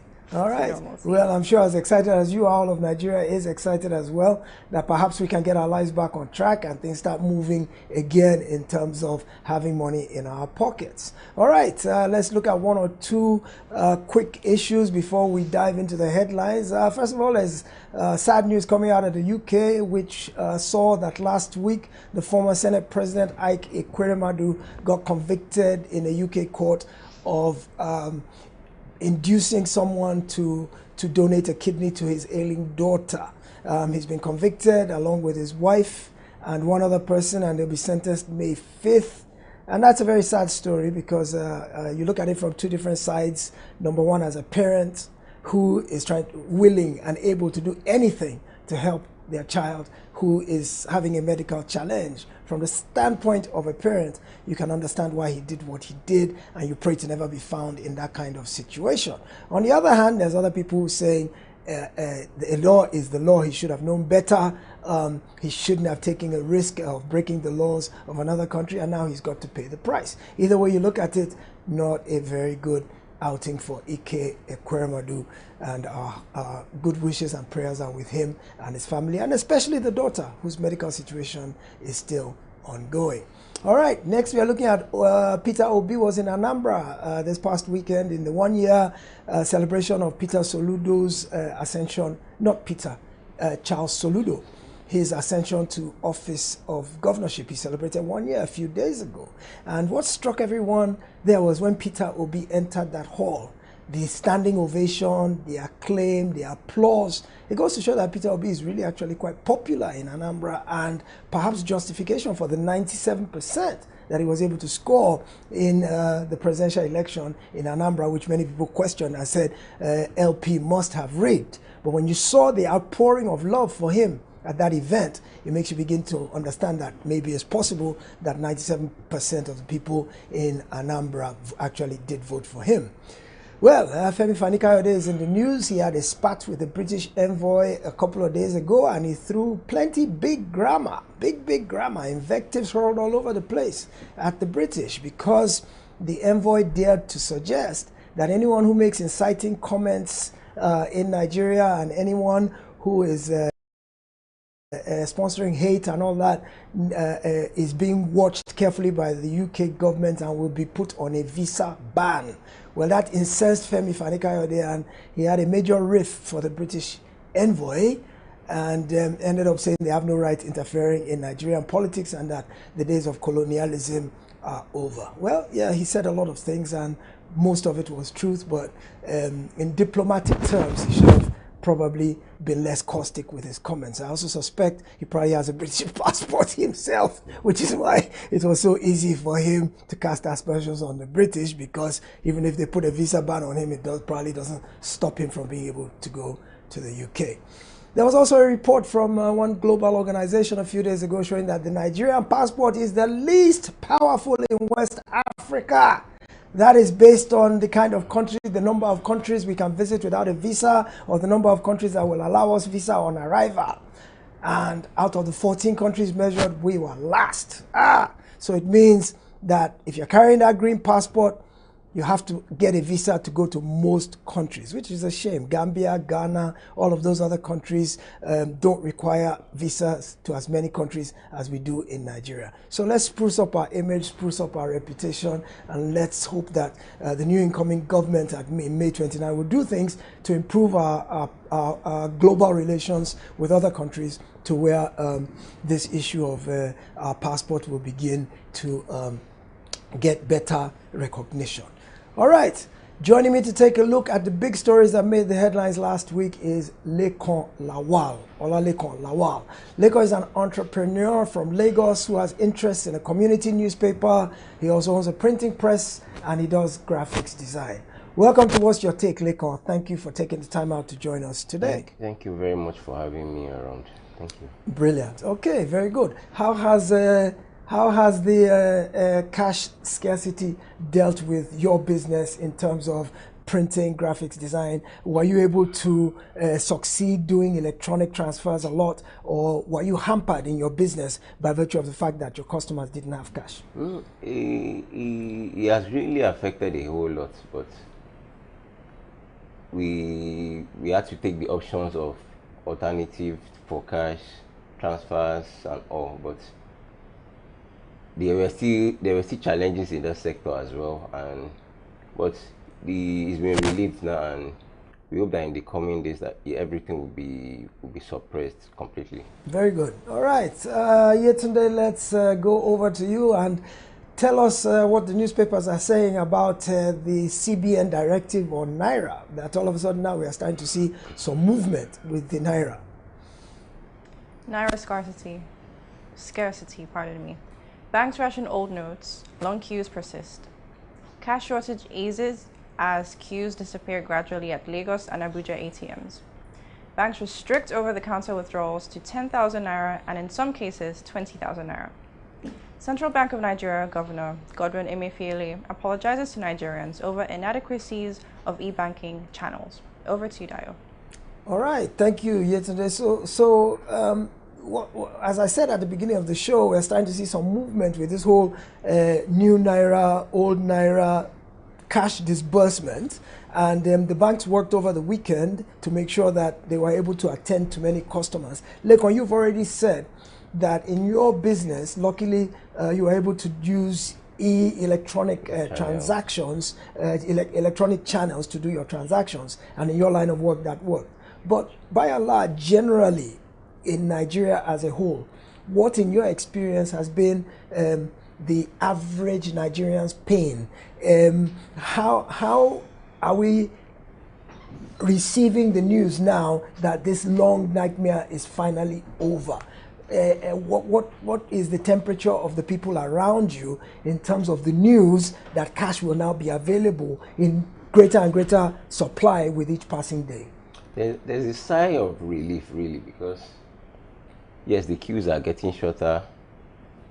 People are now getting cash. I'm aware that a particular bank over the weekend was doing between 150 and 200,000 Naira over the counter. Per person? Yes. Really? And about 30,000 Naira on ATMs. So the gospel of normalcy has returned to Nigeria, and in the next few days, I'm sure that it will get better. Very good. We heard that CBN actually released 5 billion Naira to each bank to share between all their branches, and that is a substantial amount of money and should go quite a long way, but still a far stretch from the amount of Naira that was withdrawn from circulation. I believe we had close to 3 trillion in circulation before, and by the time they mopped it up, we were under 1 billion. And of course, the new notes, nobody really knows how much was released in new notes or how much was printed in new notes, but the gap between what was in circulation before and what was mopped up and what remains in circulation, the gap was so wide that it was almost impossible to meet the gap. So now we have till December 31, which is a good 9 months away before the old currency ceases to be legal tender. My thinking is that that will be an opportunity for the central bank to print more of the new notes and slowly begin to withdraw the old notes out of circulation. So by the time December 31 comes, we have enough of the new notes in circulation and all the old notes will be gone. Do you think, in light of the poor handling of the release of the new notes, do you foresee that come December 31, they will do it any better? Well, I don't think so. As Nigerians, we are used to last minute running around. We take last minute approach at everything, and I am a typical example. I do same. So even if the deadline is being extended to December 31st, 2024, same thing will still happen. Just that it will not be as drastic as this was. So what do you think we can do to mitigate the fallout come December 31? Should we hoard? Is it that as we are getting the new notes, we should be hoarding it so we have it to keep, so we have it to use when December 31 comes? What are some steps we can take if, as you say, we cannot have confidence that the CBN will implement it well December 31? What I think is that the current panic will make people hoard, evidently. I, for example, got 50,000 Naira cash yesterday and I have since been hoarding it. Yes, I'm looking for more to throw around, but for currently, I have about 50,000 naira in the house, untouched already. Okay, so that's probably what many Nigerians will do after this experience that has really shaken us and shaken our buying power, is that the more naira we get, the more we'll hoard so that we don't get caught with our pants down the road. The NLC seems to have something to say about this naira scarcity. Yesterday, what do you have for us on that? The National Labour Congress, they have taken a position on the scarcity. Why does that word give us such a problem? I always end up saying scarce or scarcity, and it is scarcity. Scarcity, but it always hooks in my mouth, and my tongue always gets twisted around that word for some reason. Yet, do you have a problem with scarcity? I have a huge problem. You too? I do. Okay, let's hear from the NLC. What's the NLC got to say here today? NLC reconsiders strike as CBN opens vaults to banks. The National President of Nigeria Labour Congress, NLC, Joe Ajaero, has said that the union may call off its planned strike if Nigerians have adequate access to their monies by Wednesday. The National Executive Council of the Union will meet on Tuesday to review the state of availability of Naira notes before taking a final decision on the strike. Meanwhile, the Nigeria Employers Consultative Association, NECA, has said a national strike at this time will drag the economy into a deeper hole. All yours, Dio. Well, NLC wants to strike. You know, NLC strikes are always never easy because they shut down the whole country. So NLC has been threatening to strike. Matter of fact, I have a theory that the NLC's threat and President Buhari's position is what has ended up handcuffing the CBN and forcing it to release this money, because they recognize the fact that an NLC strike to shut everything down after we've gone through 2 months of economic degradation and downturn, to now compound that with a national strike will totally render our economy comatose. So what do you think about the NLC? First of all, is the NLC a toothless bulldog? Do they just always bite recently? I remember in the days of Oshiomhole, they were on strike every other week. But after he left, it seems like every other leader has either been ineffective or has been self-interested and just huff and puff, oh, we're going to do this. Then they get settled in the back and then nothing happens. So do you think the NLC is serious about carrying out this threat? Or do you think that by Wednesday they will just slink off into a corner and they've been settled and all will be good? For me, I think that the NLC finally found their voice, because over a long time they have been silent of issues of national concern, and this one now is a very huge comeback for the NLC. Threat or no threat, whatever the NLC says, the Apex Bank isn't sure what they are going to do or what their actions is going to be like, and they have to quickly open up the vaults. They can't take a risk. Yeah, of course they cannot. Recall that about 2-3 weeks ago, the Supreme Court judgment was for the NLC for the Apex Bank, to comply with making cash available and the extension to the end of the year. But we didn't see changes until NLC came up with this threat, and it's a good one for Nigeria. For now, it's looking like the NLC is on the side of the masses. Good, yeah, because they're under a new administration. Joe Ajaero just became the president of the NLC, national president, and he is known as an activist. He's always been a unionist from way back, and people say that he has injected a new vigor into the NLC, and we can see them begin to fight on behalf of the masses again, unlike in the immediate recent past. All right, let's move on. Yetunde, what do you have next for us? Fresh crisis hits PDP. IU suspended, under pressure to quit as PDP chair. The PDP national chairman was issued a suspension letter by 12 executive members of his ward in Benue State. IU is charged with anti-party activities, failure to vote during the last governorship and House of Assembly elections, and is alleged to have looked the other way as his allies in the state worked for the opposition at the polls. What's our guest's take on this, Dio? Interesting, Lekon. I've always found it weird. Look at a whole national chairman of a party is being suspended by ward executive. Ward. I mean, we're talking from ward, there's local government, there's state, before you get to national. He's the national chairman, the head honcho of the party, and the lowest of the low ward executive can suspend him, and it is binding by the state's, by the party's constitution. So of course, this whole thing that happened is a fallout of the G5, because he happens to come from the same state as Autumn, right? And of course, Autumn didn't support the PDP. In fact, Autumn came out and endorsed Labour, right? So now Autumn lost his bid to go to the Senate. So of course, Ayu didn't come out to vote to support Autumn because Autumn didn't support Atiku. Isn't this all just a mishmash for the PDP? Can the PDP ever recover? Is it done as the opposition party? Is Labour going to supplant it as the bona fide opposition in Nigeria? Because the internal crisis rocking the PDP, can the party survive?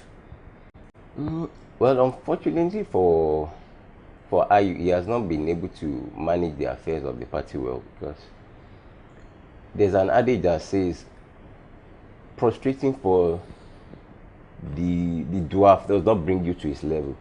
So instead, Ayu should have known better and aligned with the G5 one way or the other. Yes, they don't want you to be chairman of the party, but now that you're chairman, you should have just extend your hands of fellowship and look for a way to bring them on board.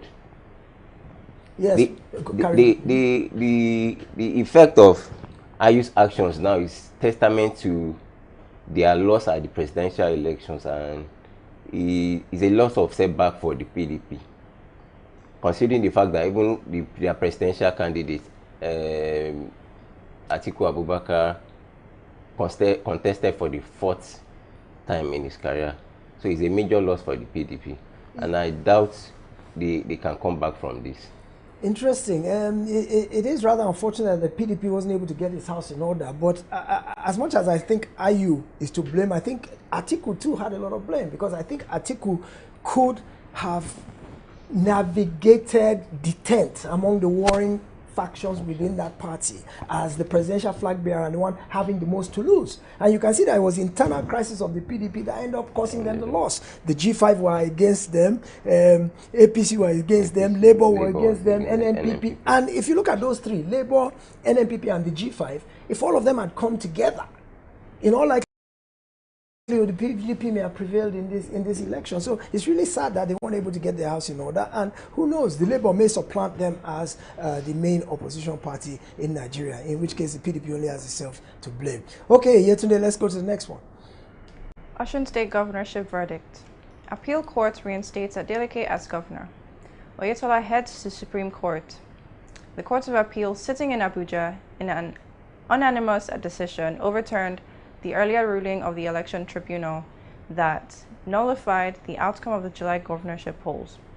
The three-man panel of the appeal courts declared Adeleke as the winner of the election and revoked the tribunal's order, which directed that a certificate of return be withdrawn from Adeleke and issued to his predecessor and the APC candidate, Oyetola.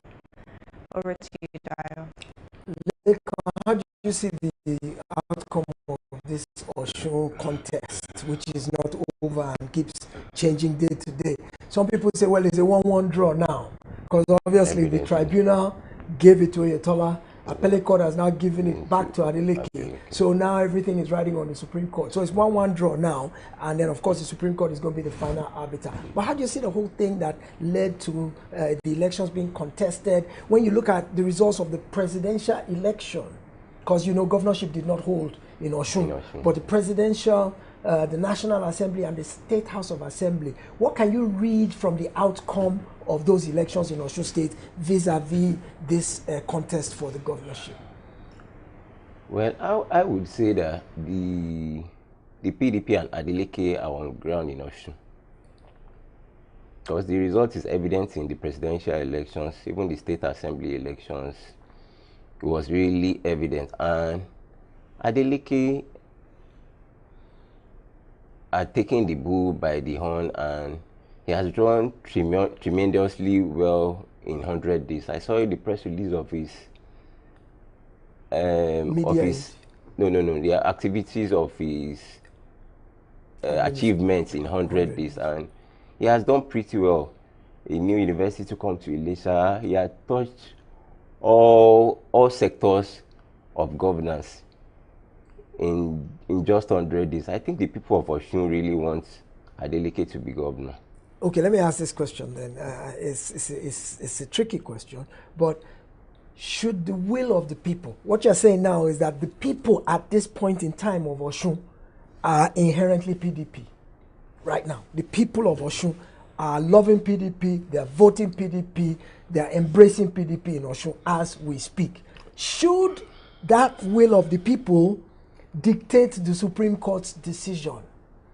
Or should it strictly be about the technicalities of, oh, there was overvoting from Beavers, there was a certificate forgery, there was this, there was that, there was what? So should the will of the people be respected, or should it be ignored in the adjudication by the Supreme Court? Well, for me, I think the will of the people will be the icing on the cake for Adeleke, eventually, because the developments in Osun, even the Supreme Court is privy to it, and they are aware that over time this guy has been on ground. He had won an election that was up to 20 years. He was in the Senate, and he had been the people's man all along. So I think it will help. It will help add to his victory at the Supreme Court. So what Leko is saying, and there's a smidgen of truth to it, is that the judges are human beings too. The judges are Nigerians, and they live among us, and they are affected by all the issues that are going on around us. Does that surreptitiously swing their thinking or their objectivity, the fact that they are influenced by some of the things going on around us? So if they already know that the people of Osun want PDP, will they intentionally, even based on a technicality, go against the will of the people and give it to APC? Well, who knows? We'll see. I think they have 180 days or so to give a judgment. So fingers crossed. What matters most is that the Osun people get the best representation and someone who will better the quality of their lives. From what Leko is saying, Adeleke is doing very well now. I don't know what the people had to say about Oyetola's 4-year term. So we wish us all the very best. Yetunde, carry on, last one. General Abacha's second in command, Oladipo Dia, passes on. Buhari, Tinubu, Jonathan, Obasanjo, Kalu, governors, condole with the family. All yours, Dio. Well, interesting. This Dia story is sad.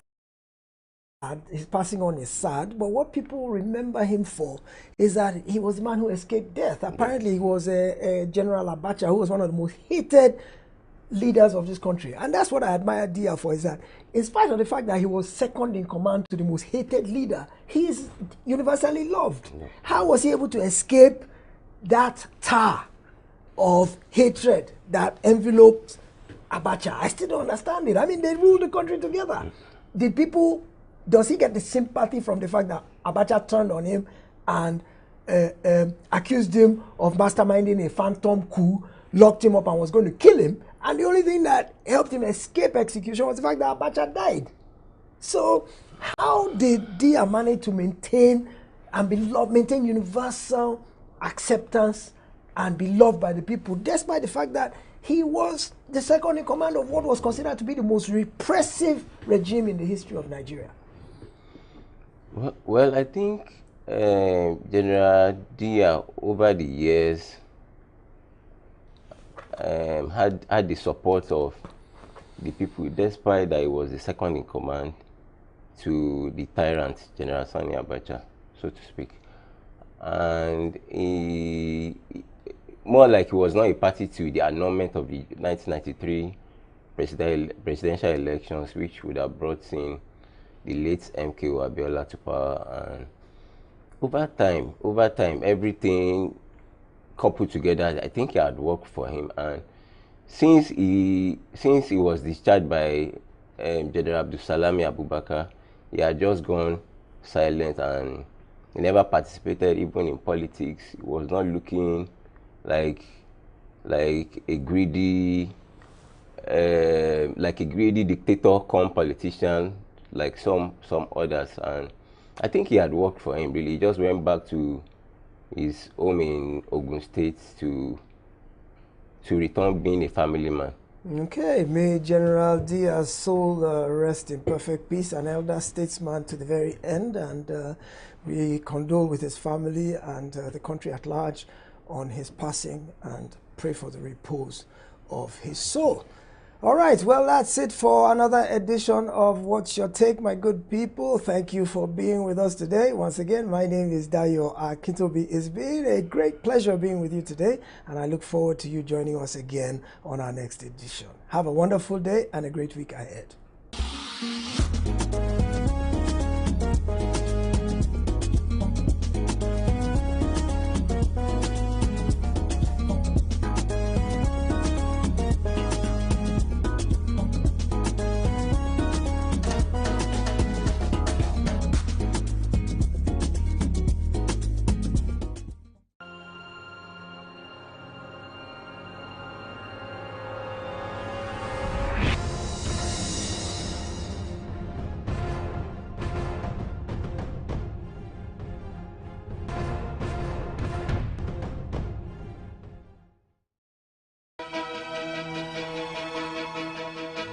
Opinions are free, facts are sacred, but truth is universal. How, in practical terms, can we, for instance, de-escalate the tension? President must see himself as the President of the Federal Republic. We know where the enemy is. 3 places. The Lake Chad Basin, the border area between Nigeria and Cameroon, and then the Sambisa Forest. On TV360, we give you a complete dose of everything. Opinion, facts, and undiluted truth. I hardly believe what politicians say in this part of the world. A new Nigeria is possible, a future is possible. We delve into the issues, dissect it so that you can understand it, use it to take action. I don't think there's any need for any governor to look for grant for ranching. TV360, dissecting the issues.